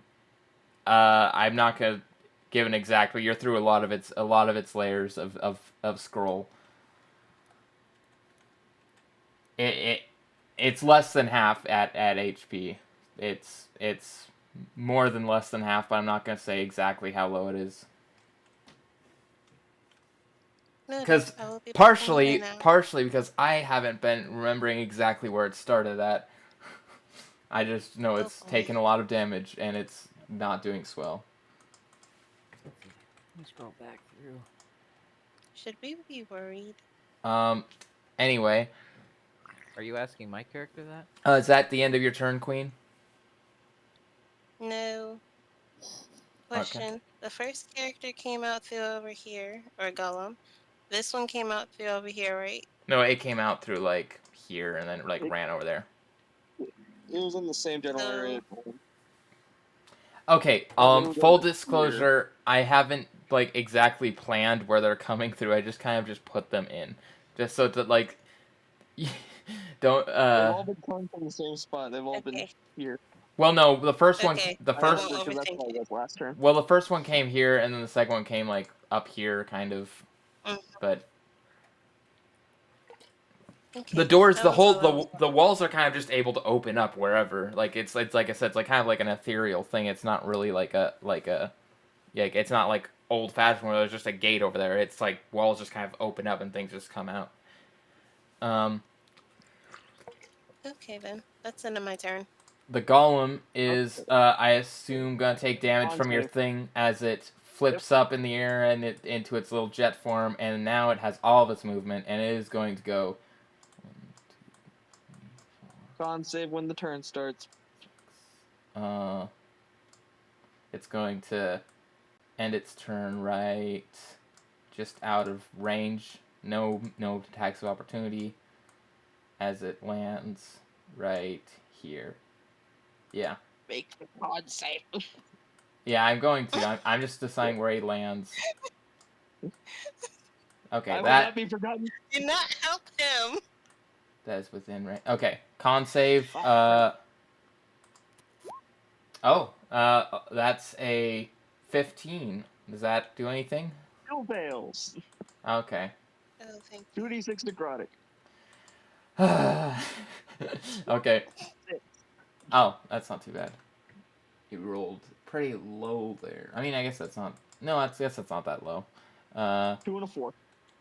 Okay. Let's get that written down. It is not looking swell. It is probably under. I don't know, like under a fifth of its health. It's not doing swell. But it is going to now do its two it is seeing the damage that is being wreaked by you, and I guess apparently that gnome guy too. Not really. He just has been stabbing him and making holes. But he is going to once again fling a piece of paper off in your direction, and is going to. You guys both have to make dex saves. And by you guys, I mean me and Weltus. Cool. Is the paper within range Not of cool. effect? What? That is a 10. What is My question is the paper within range that the spear would catch it on fire? within range that what spear? Oh, the sphere The of Flame fire? No. spear. Almost. It's right here. So Oh. I can just use my bonus action to move it there, probably, but that I feel like that just burned me more than it. but helped. you are grappled and restrained, and once again slippery Benny gets out of the Benny Bill Benjamin manages to get out again. You're not gonna paper me so easily. Even though, I mean, ironically, he should be super effective against Benny because Benny is a rock gnome. So, Does it do damage? Does the paper do damage, or is it Nope. just pinning me? it's just pinning you down. I kind of regret not making it do damage, but I couldn't really justify it doing damage. It's kind of like, it's a piece of paper that's just kind of tangling over you, so it's just like, One large paper cut on its way over. yeah. That's what I wanted to kind of consider, but I was just... It does like 2 damage, but every and time also you move, it the does point I half wanted to have the paper the scroll golem do piercing damage with all of its attacks to fit the theming, because it's supposed to be good against the rock golem. Yeah. Let's double back and just see if the inspiration fixes that deck save real quick. Oh, okay. It's a D8. That was a 16. 16 does not make the save either. Well, okay then. It wasn't a D6, by the it's a D8. Well, okay. he rolled pretty high on the d6. I mean, if you want to re-roll the d8, I guess you can. I'll let you. A 17. That still doesn't make the save. He's got a good save to make up for the fact that it doesn't do anything. But I will say the save for escaping it is lower than the save for dodging it. I have retractable claws. It's just. Yeah, well, you can just try, right? You can just use that on your next turn. And then after that, he's going to a spear attack his paper lance, and he's going to go right towards D2. He's going to go right towards the queen with a paper, and that's going to be this plus 8. 18. Does an 18 hit you, queen? And if you want to use like a reaction to shield or something, you can. Gotta look at something. Where is that spell? If you use your shields, yeah, but do you have the shield spell? Okay, well you can use a spell slot on. You can use one of your spell slots on shield. And what's your AC? Is it gonna make a difference? It actually would bring my AC up to 17. Yeah. So with that, it would not. Wait. Would it hit still? It will be 10 plus. 8. Oh wait. Well, I guess it wouldn't if the shield will only bring your AC up to 17. It's gonna hit either way. Yeah, don't waste the spell. So don't use the shield. I will. Where is the stupid spell? I'm trying to look up the spell, but. Do you have a spell you're using as a reaction? Yeah, the silvery barbs, wherever that one is. Yes, silvery barbs. Yeah, I'm gonna use it on. The bane. Hold up, are you trying to cut me? No, I'm trying to prevent it from hitting you. Where is it? If you want to say, I know what silvery barbs does. If you want to just say use the spell slot on silvery barbs, I'll trust your character has it. I use silvery barbs. Okay. I just was making sure the reaction is taking one creature you see. Yeah, okay. Yeah, so. Okay. It doesn't. You can choose a different creature you see within range. You can choose yourself. The chosen creature has advantage on the next attack roll, ability score, or saving throw it makes with it. And I'll give that to myself because I give you 2 inspiration. I already Now used my the inspiration. golem at the end of its turn, it's going to its body is going to glow with magical energy, and it is going to. Gonna Maybe the try to gnome. polymorph me again. Maybe the gnome hasn't had any love. Okay, I've never Okay, heard no, of I'm not doing that one because that It's from. won't work. Really need to put all the tech stuff in here. Oh no, not gonna use that one. That'd be unfair. The gnome got mollywopped by the rock golem, so he's fine. Yeah, the gnome is unscathed. I am gonna veto this one. I've been using I've been using so his thing is like at the end of each turn he uses a random spell, and the random spell generator just popped up power word kill. I I don't know if I want to do that. That seems. You know what? Actually, you know what? I am gonna do that. He is going to power word kill targeting Benny. Benny is going to. He's going to blast the energy right at Benny. And that is going to be. Because I mean, I did get it. I was like, I don't want to do that to one of the player characters, but I remembered Benny isn't a player character, so I can be ridiculous to him. And that's going to be. Yep. Okay. So he's going to look at Benny, and then the energy is gonna blast through him right at Benny, and Benny's just gonna go, ah, that dang old scroll thing, and he's gonna fall down, and he's gonna be dead. Benny is nothing. I think I'm the only Wow, one who- Kolford, that was a crazy attack. You bet it. You bet it, Shem. That was kind of very unbalanced for a level 8 campaign. No. I can't be targeted by power word kill. None Okay. of us can. Yeah. We all Huh? die. We all would insta die. Yep. Our I kill would wouldn't. kill us. Yeah? I have over 100 HP. I'm fine. Oh. How do you what I have said. over 100 HP for High a level con. 8 character? If you have 75 base and then 32 temporary. And then anyway, that's the end of its turn after it annihilated Benny, who is now farming things in heaven. Action, cut my way out. I mean, actually, he might not be in heaven given he killed so many people. I don't know. Yes, every one of you would Or be. action. First, before I actually use my action to cut my way out, Uh, if I move the orb to burn the paper, will that just burn me? I would say, does the spell say it can hit yourself? If it can, then it'll hit you. But if the spell It can't, says everything here, everything in a 5-foot yeah. radius. Well, then in that case, yeah, it would burn you too.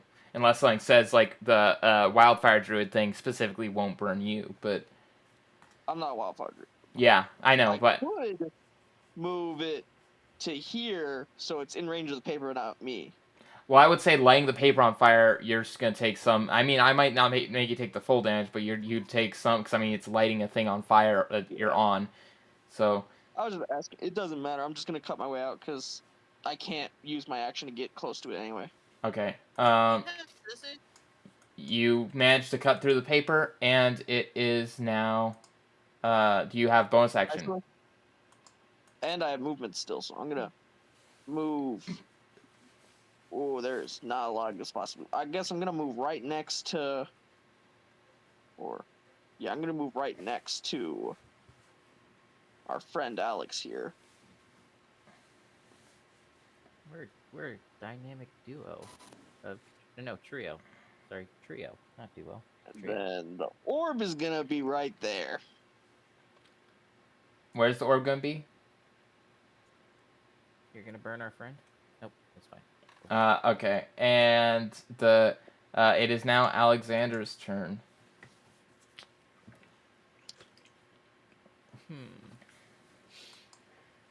Okay. Oh, technically, you know what? I'll say actually, yeah, no, never mind. That would be too retroactive. I was gonna say retroactively, it wouldn't really do anything. Like it wouldn't really do much in terms of damage. I was gonna say maybe retroactively have the last like moment of the gnome. He like tossed his thing at the golem, and just did like 1 damage. But yeah, Tossed alcohol into the flaming orb and made it bigger. no. Okay. I mean, he probably would have alcohol on him, knowing Alex Benny. stands up. Because I'm Rest assuming I was prone. Rest in peace, Benny Bill Benjamin. He wasn't long for this world. Actually, he was. He was like very old, but he was long for this world. Cool.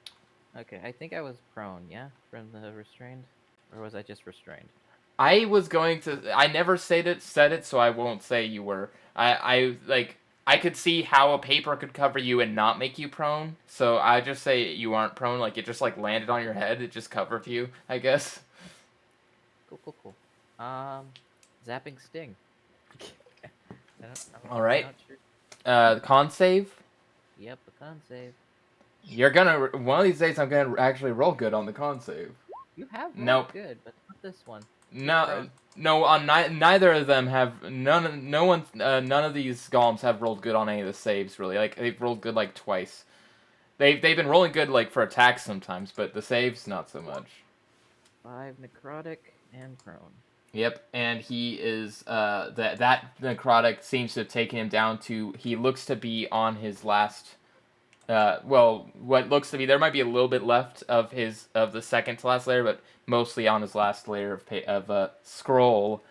Now, Bonus action. I turned I landed on a scythe. I turned it back into a cane. I have okay, to have my signature to a cane. Queen. Okay. Well, I'm gonna do one more fire bolt and. Wait, how are you roll using damage. bonus action to do that? Isn't that action? What? You allowed me to use the new one, so it's a bonus action. Oh, yeah. Okay. I've always thought that should be a bonus action. It's kind of stupid that the Warlock Pact of the Blade had a worse like action economy of that than the Eldritch Knight did. Like it's kind of like what? I agree with that. Hold on. We Anyway. can use the 2024 version. No, I just allowed it for that. Like if you have to I said for this I'm treating the 2024 stuff as homebrew basically, so you have to ask me before. Yeah, I'm using Eldritch Adapt, and since the new Pact of the Blade is technically an invocation, I used a feat to get it.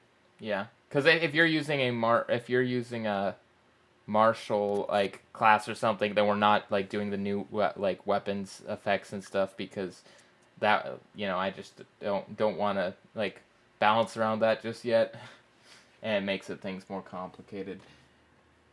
You're doing a firebolt, and that's an 11 to hit. You do hit with that. Oh wait, no, it's this. No, you're rolling at disadvantage because of the prone.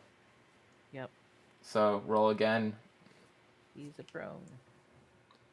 He's a prone. Just roll higher. Yeah. Okay. So that's 3 of the. That's 3 total of the firebolt damage, or is there anything added to that? The 3 was 1d8 was from the inspiration. Oh, okay. We didn't need to use the inspiration; would have hit either way, but. 2d10. Precautionary. This paper guy's AC is Yes. 10. The AC of this guy is 10, by the way. So. Then damage is 9. Okay. The fire is going to. That actually is going to be enough fire to burn away the scroll golem completely. But as he's being burned away, he has one last magical spur through his body. And he is going to do. Are you where? Okay. I'll use this if there is a. Oh, well, that's great. Cause I'm in a great spot for the next golem to show up.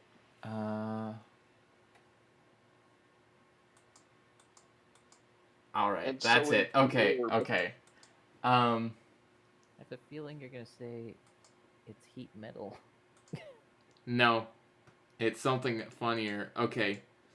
Gosh, this is just going to be flavor, but Oh, pretty much just for flavor. But what are you wearing, Weltus?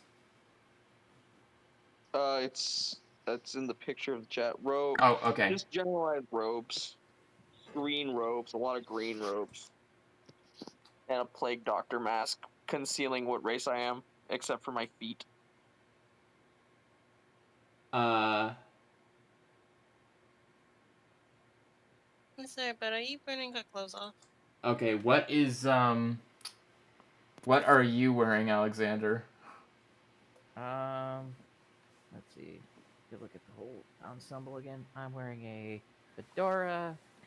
Mostly, well, I have leather armor underneath my fancy clothes, but And mostly just fancy clothes. I'm not gonna be using this exactly as like rules as written because I just want to do something with it since it came up. It's like funny. But I am going to say that your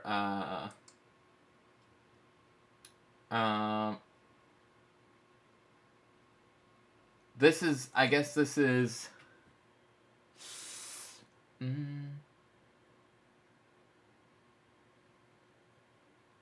Okay, here's how I'm going to use it. I mean, this isn't really how the spell works, but I'm going to say Weltus as a blast of.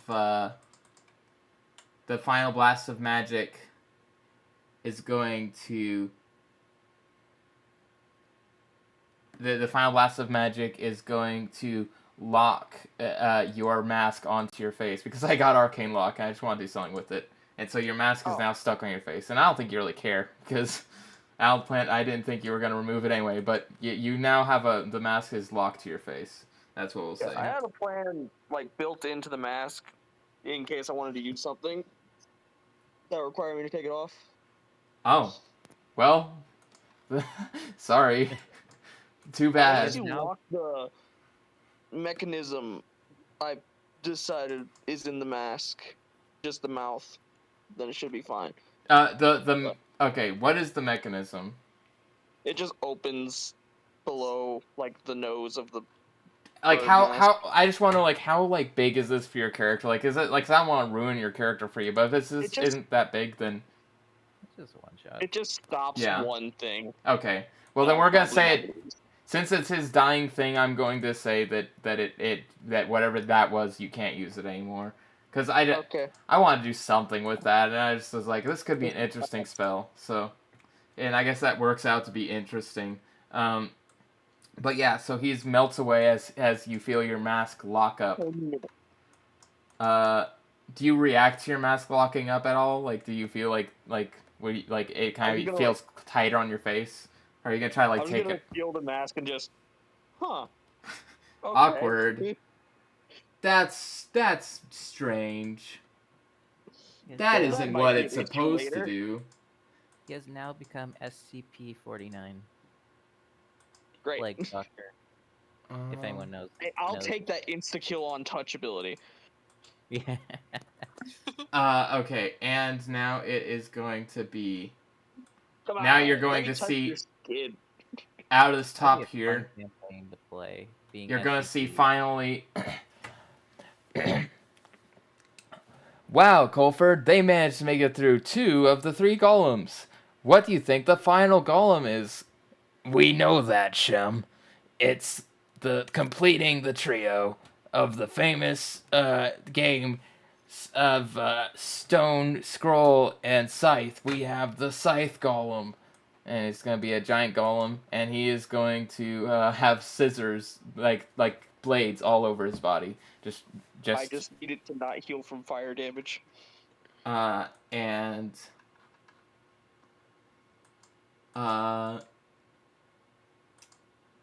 yeah, this one, yeah. Well, we'll see. Fire usually melts iron down, so. This is not Pokemon, okay? It's not the same resistance as I'm talking Pokemon. about actual metal work. Yeah, I know. Fire does melt down iron. I know it does, that's but probably why iron golems heal from it. But yeah, no, it does not heal from metal from fire. I'll tell you that. It doesn't heal from fire, Okay. and I'll just go ahead and say it doesn't resist it either. It's just fire's just gonna be normal on this guy. I didn't really think Perfect. about that. I thought of the fire burning the paper. I didn't think of the fire like doing anything special with the scythe dude. So he is now coming out, and it is going to be Queen. It's going to be your turn. A full restart or just Oh wait, no, wait. finish You up all what no I'm wait. Never mind. what I Yeah, want? you're finishing up your turn. Yeah. So Okay. Wait, So the I'm other just gonna back away and get behind them. Be my shield. be my rock. I'm already a melee combatant for this stage. and it is now Golem's turn, and he is going. This Golem, this one is going. He looks. If a Golem could look angry, this Golem looks angry. Like this Golem is ready to attack, and he is going to just run like 1, 2, 3, 4, 5, 6, 7, Ooh, 8. avoiding the spear. Mm. Also, as soon as it enters my range, reaction. Once it enters 10 feet, Constitution saving throw. Okay. Oh, that's gonna be a con save of that's going to be 18. Does an 18 make the save? Yes. Okay. And now this guy is going to use his immediately use his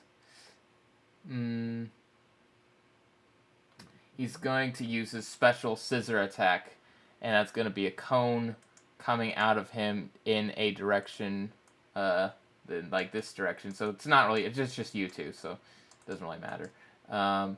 And you both are going to need to make a dex save as his two giant arms kind of like twist into like these giant slicing blades and try to scissor you two.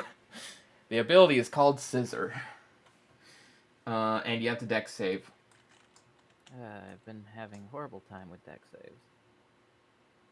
Alright. 21. Oh, speaking of horrible time with dex saves, I am not going to critical fail the dex save, but you are going to get hit, and this is not... Wait. I forgot. I still have silvery barbs, so I can roll that advantage. I still have that. I still have the advantage for a minute. Just another nat 1. Yeah, alright, roll it. I can roll again. You're 14. still gonna get hit, buddy. And hopefully this doesn't kill you. The scissor is a pretty strong ability. Just don't roll 27 damage. Didn't get 27. As I'm two very scissors low, slice into you, and it does seem that the scissor ability it cuts itself a little bit as it slices through. It sort of like it slams together so hard that the blades dull and like they kind of like smash into each other and sort of wear down the scissors. And not by wear down I mean it takes damage. I didn't do any mechanics for like it doing less damage after the first time. It takes damage from its scissor attack. That it's that simple. It Need to check. now is going to oh wait. Is that its full? Yes, it is. Okay. So that's its turn. So it's just there. Okay. Weltus, it is your turn. Well, first, bonus action ram the spear into it. Alright, and Save. save.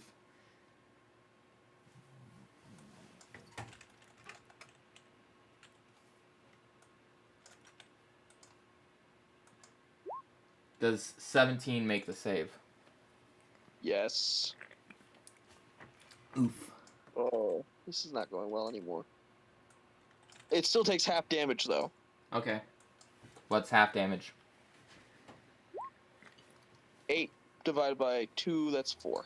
It takes the full 4 damage from that. Nice. And then my action, I'm just gonna hit it with my stick again. Okay. Does a 12 hit? The 12? No. Sorry. Oh, man. This one is not made of paper, it's made of metal, so This is just suddenly going so poorly for me. it's got armor Poorly around for itself. you, I am hurting over here. It is now going to be... Unless you have our stuff to do, Eltis? Nope.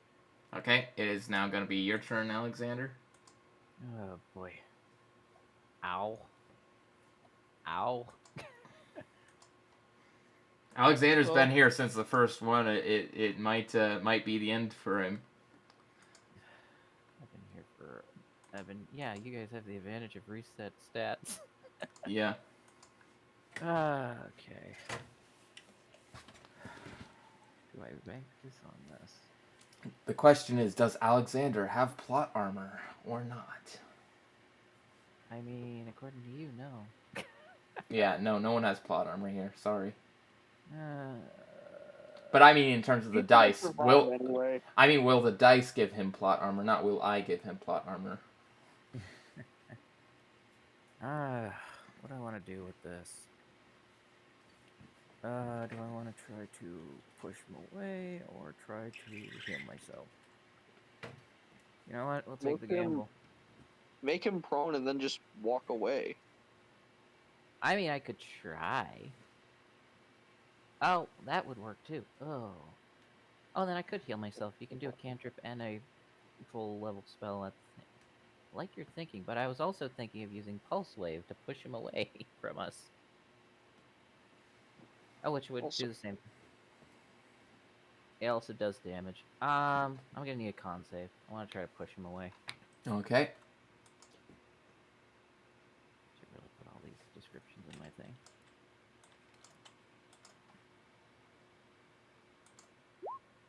Does a 19 make the save? No. He suddenly... No, he has a +3 to his con. Yeah. No, Dex.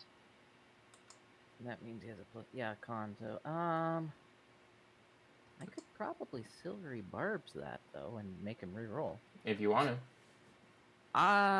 Yeah, I want to. Okay. Roll. Yeah. So this time it's gonna hit whatever you're doing. Okay, so this is a new spell. Let me just put that description in the thing. Let's see. So you create an intense pressure, unleashing it in a 30-foot cone, and decide whether the pressure pulls or pushes creatures or objects away. I'm having it push forward 15 feet. A creature that Would that push the sphere? no, it's not a decide pressure pushing creatures. I don't think it's considered an object. I think it's considered a magical effect. The spear would not be pushed. What? That's up to you. What is the? Let's see. The con must make, or they must make a con save. A creature takes 66 force damage on a fail or half. Oh, On wow. a successful one, or every creature that fails to save is either pulled or pushed 15 feet away from you, or away from you, depending on the choice. I choose to push it 15 feet away from me, and since it failed, I will roll 66 damage. 66 damage. No. Poor damage. Oh wow, 19 yeah, that was 19 not. force. But the overall effect I got that I wanted, pushing it 15 feet away from me. Yep. And that's gonna be. Forward. So just straightforward. One, Yeah, just straightforward. 2, 3. Is what happens? Well, if he gets pushed against his will out of the range, does anything trigger? Like, does your spore effects trigger, or does it not trigger now? Well, Spore doesn't do anything when it leaves my range. Okay. Only when it enters. And Is the I don't But that is think- good, because it means next time he enters, he's gonna have to take it again. is the orb considered an object? the fire orb? I don't know. It doesn't say anything. Because it says It just creatures says and objects. sphere. Well, sure. I mean, I guess if you, what do you want to be considered one Weltus? I'll let you decide, I guess. It's your Yeah, I magical want the effect. sphere to be. I want the sphere to still be in range of it. All right. Okay. I then use my movement to walk backwards. Out of the way. You're backing up and you're just like holding your hand. You're like, not doing this. Just leave close quarters to me. I'm a meat brick for some reason. I'll still stand in front of you. You said shield, but I may need a rock in this moment. Ugh. You're just And listening then- to the orders of strangers? Not really. And then I will give you, Waltus, some bardic inspiration. Nice. Okay, that's all my turns, and I burned a lot of stuff. Oof. Okay, and what is oh, that's the end of your turn. Okay, Queen, your turn.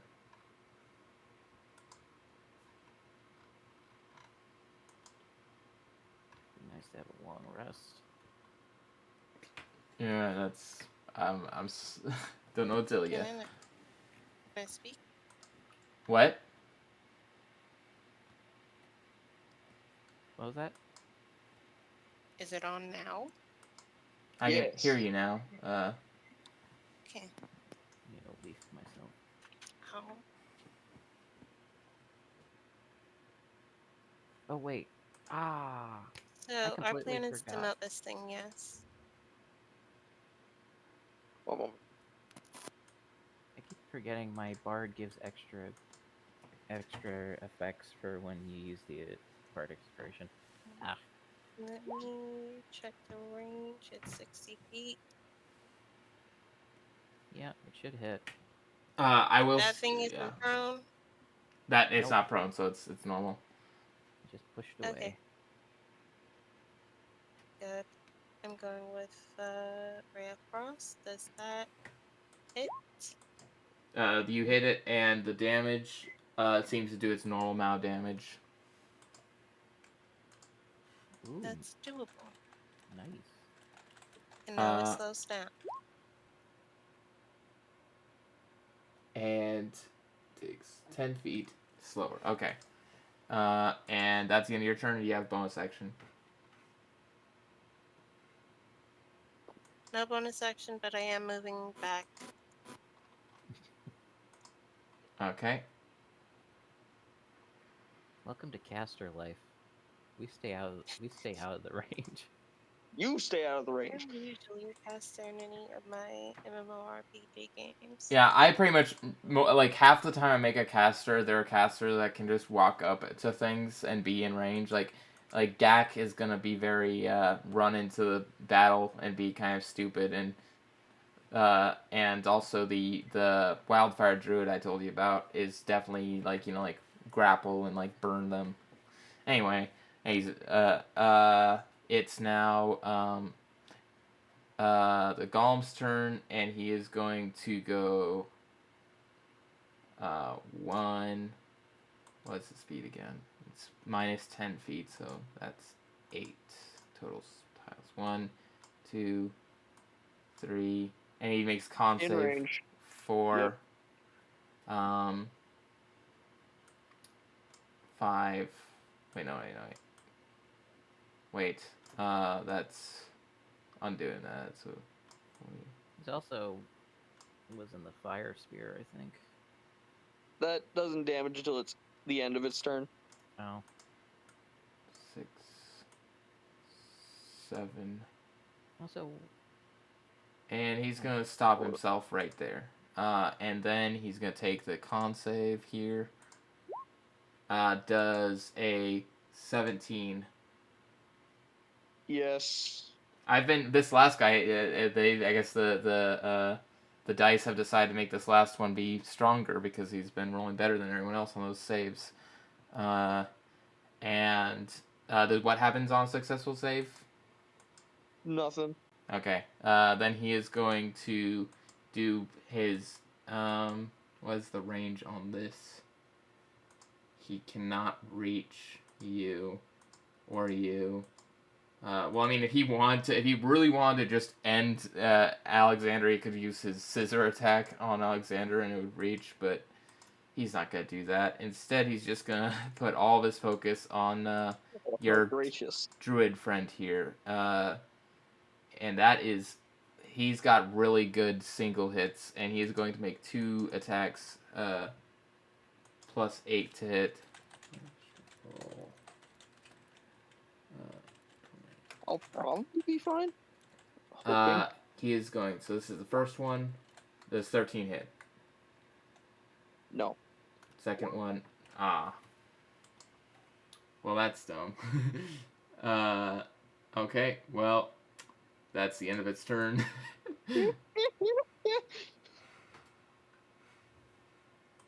Weltus, it's your turn. Untouchable for some reason. Alright, my turn. Move the sphere. He rolled a 5 and an 8. 5 and a 3. On those deck, it's only 1 deck save. No, I meant for his attacks. I was just talking about how low he rolled. Okay, for the dex save, it's gonna be a. The dex save. He did good. That's gonna be a 17 for dex. Wait, no. Wait, 18 for dex. Man, half damage. 5. So that's Total. 2. Wait, no, is that half or is that?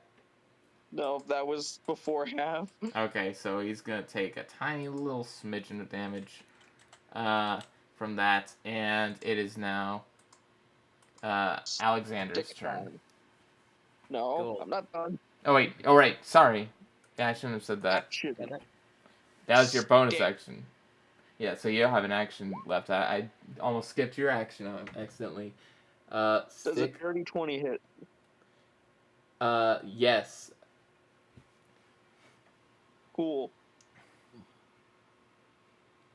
1d8 plus 5 bludgeoning plus 1d6 necrotic. 8 bludgeoning. So to describe this, so it's 6 necrotic. wait, so it's 8 total bludgeoning and then 6 necrotic? Yeah.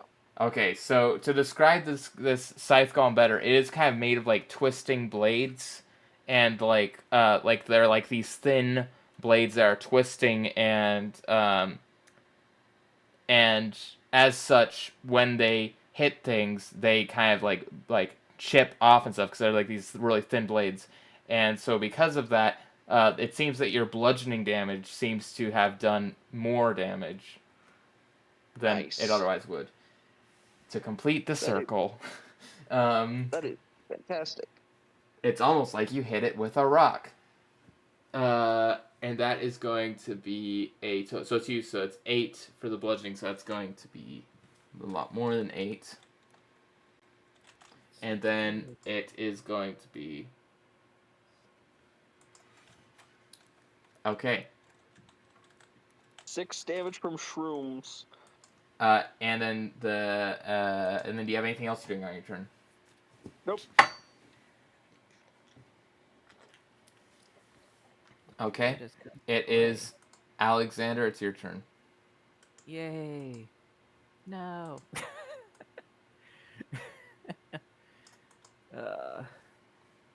You don't look at them, you look at me. I Yeah, saw you- that. I saw your measuring. Don't worry about this.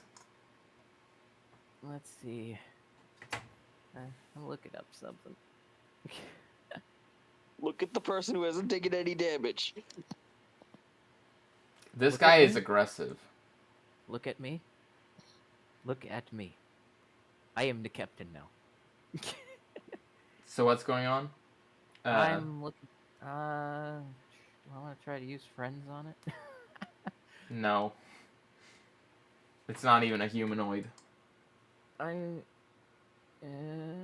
doesn't. It says creature. Okay, it is More not than it. factor is- I'm more than just. factor- If you want to try to use friends, you can, but I will warn you, it is immune to being charmed. That's what was coming to my mind. It's like the only other thing it would be immune to being charmed. It's actually immune to a lot of conditions. You just haven't really happened to try to apply any of them to it, any of the places, any of the conditions it's immune to it. So. Well, let's try the prone condition. Zapping sting. Okay. What is that con save again? Con. It's con. It's always con. It's 10. Ouch. Yep, still falls. Okay. If it falls. And takes 3 necrotic. Okay. Probably half that. Maybe. No, the necrotic's normal. Okay. The necrotic seems to manifest as like rust that have like on the blades. Cool. I'm gonna move. Keep moving. I'm just gonna move away. I am very hurt. Do I want to heal myself? You'll be fine. Yeah, I'm gonna go over here. With your, what, 4 HP left? Do I want to pad myself? Yes. Best I could do is at max. Let's see, 2d4. At max, I could do maybe add 6 to my hit point pool. Because I only have healing word. I don't have cure wounds. Now if it's a 2024, they buffed healing. Yeah, we're not doing 2024 rules. I know. Wait a minute. Let me look at my spell list. I am so hurt. Let me see. Can I do this? No, it's an action. Never mind. I guess for now, I'm good. I'll stay back here. Okay. Queen, it is your turn. You'll have disadvantage on ranged attacks because it's prone.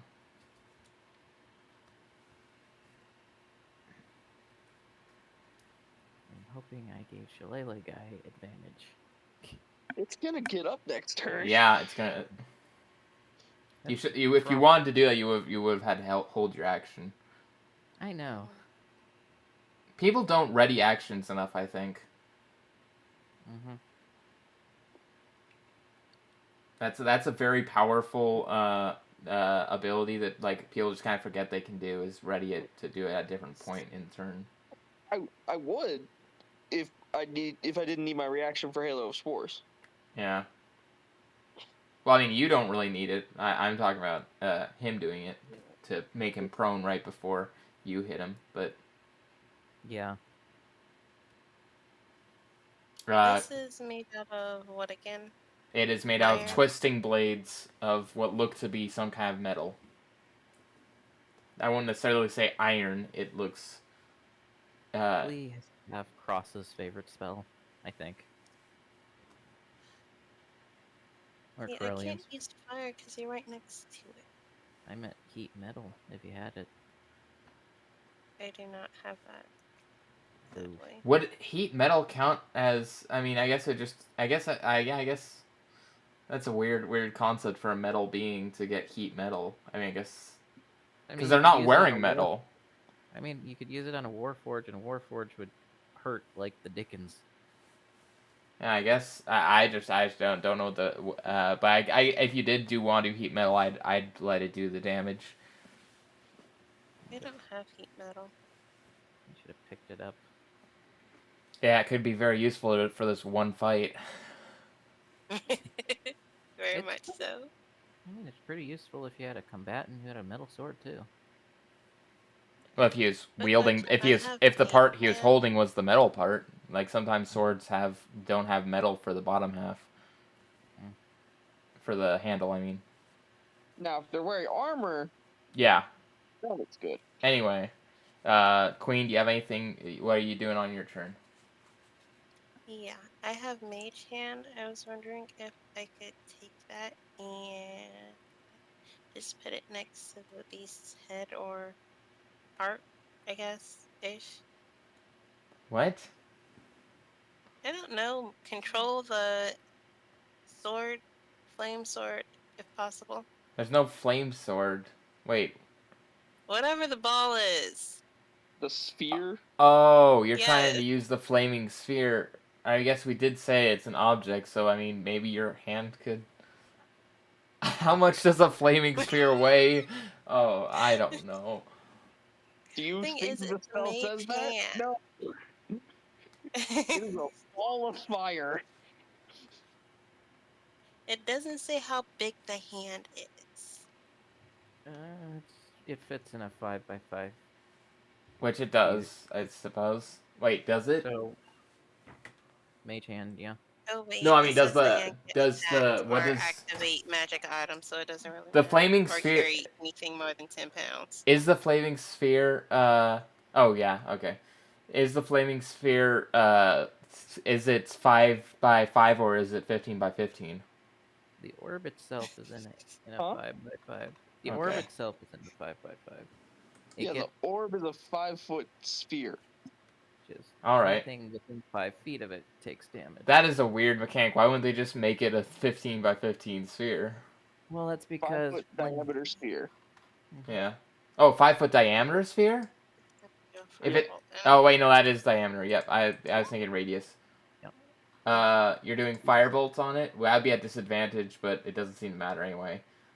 You Oh, got wow. a nat 1, and so since you got a nat 1, we tend to do the roll where if you're doing a range attack with a nat 1, then you're gonna end up hitting somebody else. So you're gonna do damage to Weltus over there with his firebolt.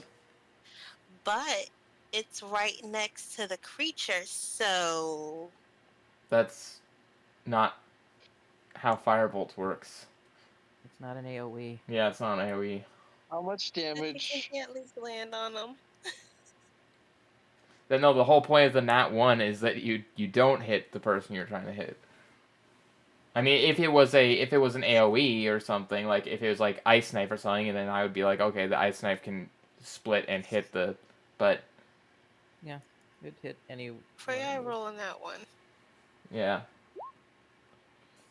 So 12 damage. 12 damage to Weltus. Weltus has a ton of damage. You don't really need to be concerned about him. Yeah. Technically, I can take Hey, if it doesn't, so would I have to roll a con save if it didn't even make it through my temporary HP? You still have to roll a con save. You have to for get everything. roll a con save if you're hit. Anytime you take That's damage. fine. I have advantage anyway. Warcaster feat. So 10. That's a Yeah. 17 for con save, so I'm Yeah, you're fine. good. Okay. And Queen, do you have a bonus action or anything you're doing on your turn? Movement? No.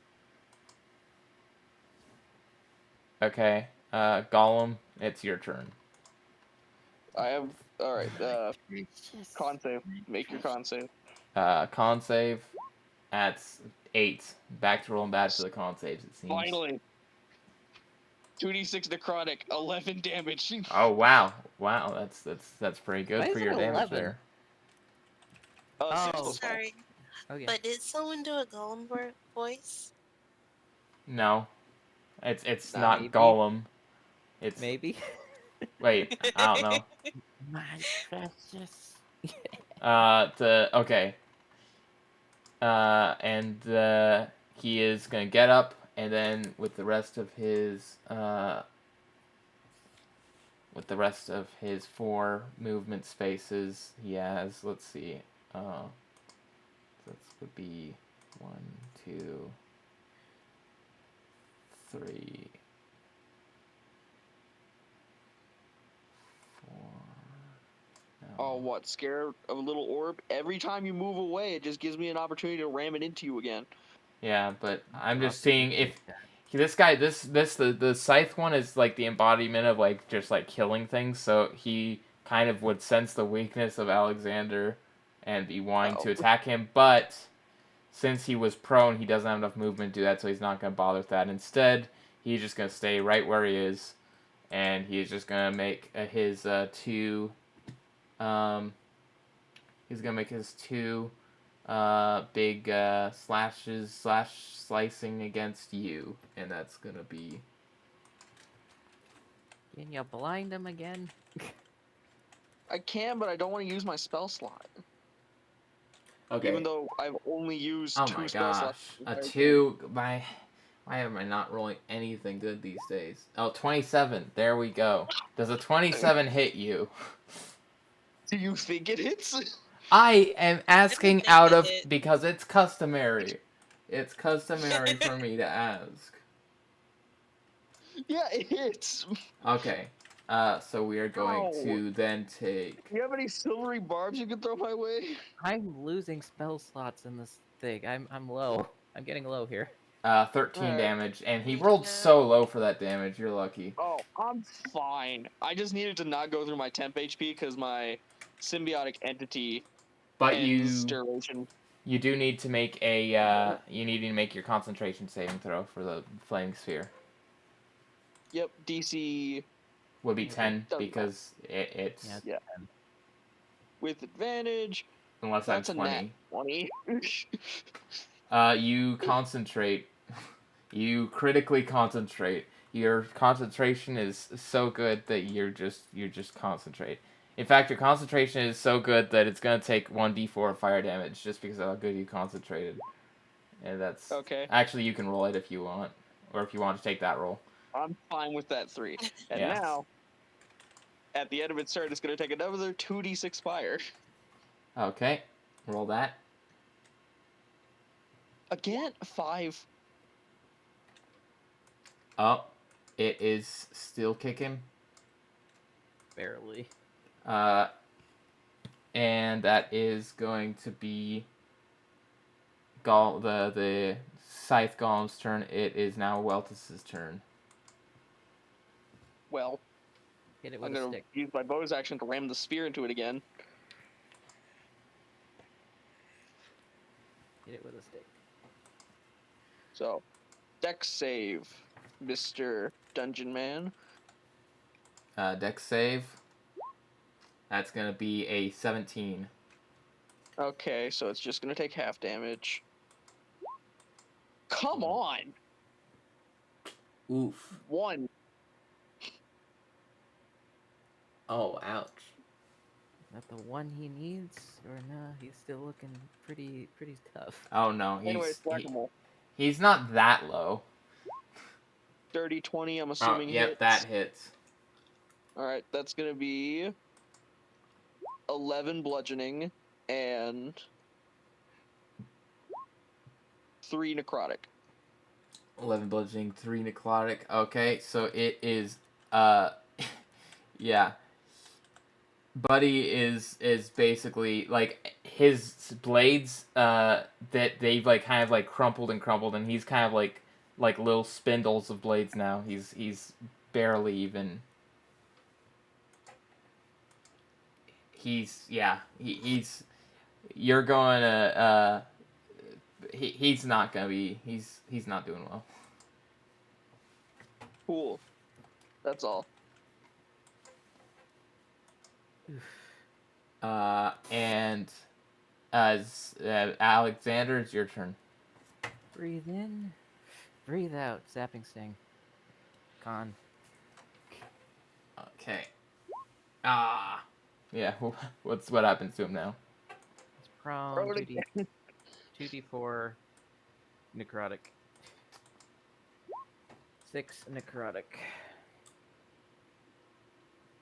You're lucky you made him prone because I was planning for his last attack to just run over and just do his full attack on you to just kill you, but okay, so that's 6 damage. How rude. Yep, 6 necrotic. Okay. His last spindle blade is starting to rust, and so he's just a little almost completely rusted spindles of blade on the ground. You can now apply tetanus damage. Oh yeah, that's it. Now he gets plus 2d10 poison damage every time he hits you. Tetanus damage. No, I'm not doing that. That's a problem for me. I'm not doing that. I give Bardic Inspiration to Queen. Okay, I Queen. forgot to do that last round. Unless Also, you want to remind me move. when you... I'm pretty content back here. Yeah, he's not gonna be able to move to you. So Also, remind me when you use it, because Creation Bard adds an extra effect when you use it for whichever thing you use. Alright, Queen, what are you gonna do with those little spindle blades? And I'll do one more firebolt, see how that one goes. I don't really feel like getting It's at I disadvantage, don't want to but risk anything. it's at disadvantage because he's Yeah, prone, but... most of my stuff is already Oh, um okay, well, either way you're gonna hit. attack. You hit him. How much Well, damage that that? clearly didn't matter. He melts into metal goo, and he disappears. And that's the end of that. The Scythe Golem finally being destroyed. You start to feel yourself get teleported back into into what you presume is the place that you've all been at before, which is this place. Ugh. Nice. But this time he's not here. He's dead. Medic. You guys would all be able to get a short rest here. Wow, Medic. Kolford, what an exciting battle. I guess you could say that the scissors couldn't cut it. And I thought my jokes were bad. Yep, so no more initiative. Oh. And rest in peace, Benny Benjamin. Benny Bill Benjamin? Yeah, Benny Bill Benjamin. Oh. You will be forgotten. I really wish we could take a long rest, because all that short rest does for me is reset my wild shape. Yeah. Ditto. I did warn you guys. I said, you're probably never going to get a long rest here. Yep. This is why Castriel was smart to do a warlock. Warlocks, this is their jam. But Song of Rest, I'm gonna do for you guys. Basically, you guys get an extra d6 to add to healing if you lost any hit points. I'm using it. Oh. Woe is me. I'm in pain. Let's regain the health we lost. I'm chilling. Okay, well, that's. And now there would be, at this point, this time when you come back, this is you're not in your own you're not in your own one. Instead, you're with the whole group of surviving, the whole surviving cast, which looks to be very dwindling compared to the first time you were in this room with everybody. So there is a bunch of different creatures all around you, that you would be able to talk to, and there is the food has always been there in this room. So if you guys wanted to eat more food, drink more drinks, that stuff never went away. You can watch as other groups are being pitted against the golems on the little magic major image screens all over the place. I might have to use all my hit die. And yep, that's what you got.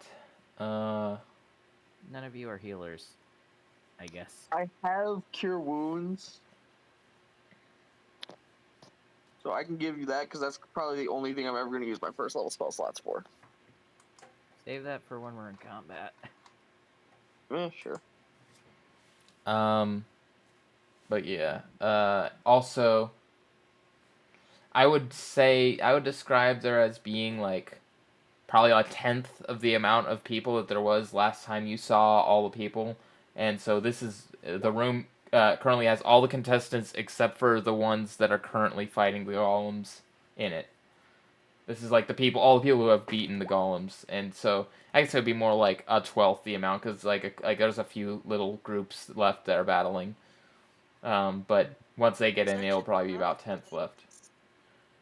Went over my hit point. And this time, this session nobody died, so... Hey, announcer dude. Oh, did we wait. get any- Not did we get- nobody died. Benny died. Rest in peace. What? I was gonna say, hey, announcer dudes, do we get any rewards for surviving long? Like, I don't know, magic items? They are, at this point, the camera's not focused on you. They wouldn't be really listening to you right now. That was during the times where you were in the arenas and stuff, where you were the focus. But right now, other people are in the arena. They're the focus. The announcers aren't listening. That's not what's being watched. This room you could picture isn't really being watched like the arena is. Like it's enough that if you like really try to do something that like if you really try to make a scene, like it might be addressed by one of the beings that are like staff here or something. But you're not you don't have privacy because there's all these guys, but you have privacy like to a certain level. You're not being looked at by any of these beings. Would you like to make some heads roll? We can get their attention then. Heads roll? What, knock down more of the competition? Of course. I am completely willing to do that. If you guys want to do that, you could do that, but we have to do that next session because I would have to get sheets for everybody and all the different, like, because there's probably, like, a good, how many people would be left at this point? I mean, like, probably, like, 20-something. Like, there's probably, like, 20 people in here. Not all of them would be, like, immediately fighting. Like, most of them would kind of, like, if you aren't fighting them, they want to stay alive, so most of them would kind of just back away. So they wouldn't all be fighting, but, you know, there'd be a lot of people in here, and so if you started to fight any of them that had like, you know, I guess I could just like roll for see who would be like wanting to step in. I guess like if any of the other contestants would kind of, but so I guess for the most part, most of the time the people would be would just like keep to themselves if you're trying to kill other people, but some of them might have like, you know, a sense of like, oh, that's not fair, I'm gonna go stop them, like vibes, like, you know, like the dwarf earlier would have attacked you for it if he saw you doing it, but he's dead. Since he believed in, like, you know, like sportsmanship or whatever, even though there's not really any rules here, it's kind of like agreed on by like the contestants kind of feel like this is a safe space to some degree. So if you started making that not a safe space, then some of them might be mad at you for doing that and attack you. So as opposed, so you would be outnumbered. I would say that. I mean, Okay, wait, you might not be outnumbered if all of you are focused on attacking one, then like it might be only like a few others that come out, but if you each went out to attack one, then you would be outnumbered. So I guess you might not be outnumbered if you were focusing on just divide and conquer. I mean, how many Cause enough people are in the room? chaos. what? How many people are in the room? Probably about like 20 something. I haven't calculated exactly because I don't want to limit it yet because we're not at the last session. So I don't want to limit it to the point where like if your characters die, we can't justify having more come, you know? I mean, But we can just teleport random ones in. no, but this is supposed to be like everybody that's left except for the ones that are currently fighting the golems. Like everyone's left the entire Colosseum of the entire games. So if you let's say if you killed everyone here, then the only people you'd have left to face is each other and whoever was currently fighting the golems. And then we do a PETA and what's her name? Katniss. But anyway, what was I gonna say with the oh yeah, but if you're gonna do that, I would keep in mind that these are the people who have survived all the challenges you've survived. So, like, they aren't gonna be weak, and not all 20 are gonna attack you, but you know, like a few, like a small handful would probably want to attack you for attacking somebody. Like, you know, probably like, I don't know. I might just, if you wanted to do that, I might just say that like you just have like each would have one to fight, I guess, because I don't want to make something unbeatable for you, but I will say this. Judging by my character, there would be some who would be in rough shape though too. yeah. So I guess you guys could find someone who is also looking in. a little bit more rough and just pick off weaklings. But then you also, I guess, then I'd also have to think about the fact that there are probably other people here who have the same idea, and they might be looking at you right now. So, Mm-hmm. I mean, I'm down for an alliance uh, tactic. So, but yeah, so I guess if you guys want to do that, that would probably then like, and I guess that's what we'll do next session. I'll just make some character sheets for various people for you to be fighting. I'll just like, I don't want to have to generate a whole 20 off the bat, but I'll just generate some, and then if we need more, I'll just generate more as we go. I mean, you could do some as mobs too, because think about it, some of us might have some AoEs, and some of them could get caught in the blasts. Yeah, but I don't want to have to calculate all the like this many level 8 character sheets. Yeah. Ooh, wait a second. So checking the range Actually, from 60 foot. actually, something I would suggest Wrong that thing. Sasha's introduced sometime back, the sidekick stats. Just use the sidekick stats. No, these guys wouldn't have sidekick stats. I don't think they would all have their own classes and stuff. Like that's kind of how I've been. I mean, no, the sidekicks are basically full-fledged classes, but not with all the intricacies of subclasses and all that stuff. So we have a spellcaster sidekick and a warrior sidekick. I've just been using this. I've been having a fine time just using the normal, because I don't know if they have a generator like that. They If kind I of did they do. call lightning. Yeah, and it's fine. I've got I like the system I've been using it. because then it also tells me like they're like the one I have. It also tells me like what race they are, like their name, and it comes up with all that stuff for me. So that's why. What is ATAX doing? Oh, I'm not doing anything. I was saying if I were to cast Call Lightning, this is how much area it would take up. Does it not do damage to yourself or friendly creatures? It would hurt us. It does 3d10 damage to everything in that area, I think. Or let's see. When you cast a spell, choose a point that you see under the cloud. A bolt of lightning flashes down.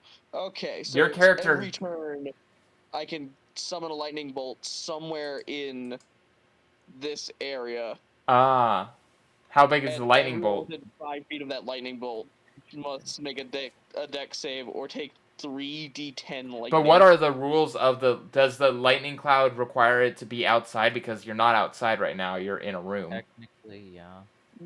Does it?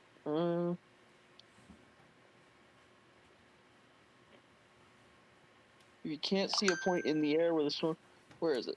If you are outdoors... I rotted that. It doesn't say I can't do anything if it's indoors. It just says conditions if it's outdoors. They must have eroded that because it used to be that you couldn't use it indoors. Oh, am I not using the legacy one? No, I'm using the legacy one. Okay. What's the spell called? Call lightning? Call lightning.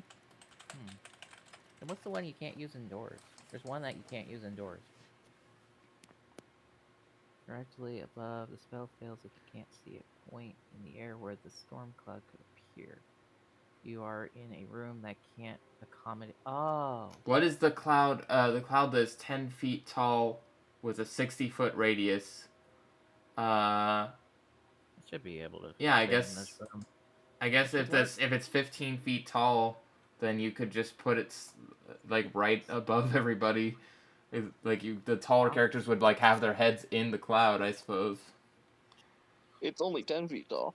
Yeah, but it's a 15-foot height room. Wow. So any creature that's over 5 feet tall would have their head in the cloud. Oh, head in the clouds. Would that also inflict some kind of blindness? Alright. I don't know. It might work like fog cloud? I might say it's fog cloud, but like I think how many of your characters are shorter than 5 foot? Mine's 6'2". Yeah, so you would be you'd be get whatever condition you get, like the fog cloud condition. Yeah.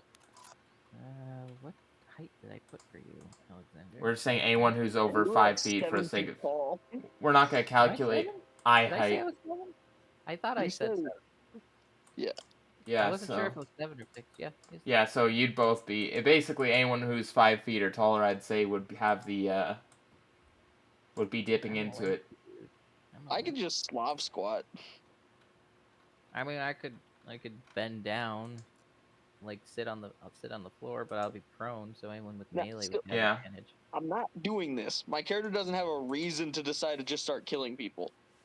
I mean, we just are discussing. Well, I mean, the isn't that idea. that is kind of your how you described your character as being, just kind of killing everything around it, but You did. He likes to spread disease. but lightning is kind of a disease if you think no. It's the disease from the clouds. The lightning, the thunder I mean the electric disease. Yeah. Can you just I see? cast the common cold, and by the common cold, I mean taser. And by the common cold, I mean no wait, no, I cast I cast ACDC. it's like a sickness. It's sick music. No. All right. I am going to end the recording here. But we can continue an after session chat if anyone wants to for a little bit.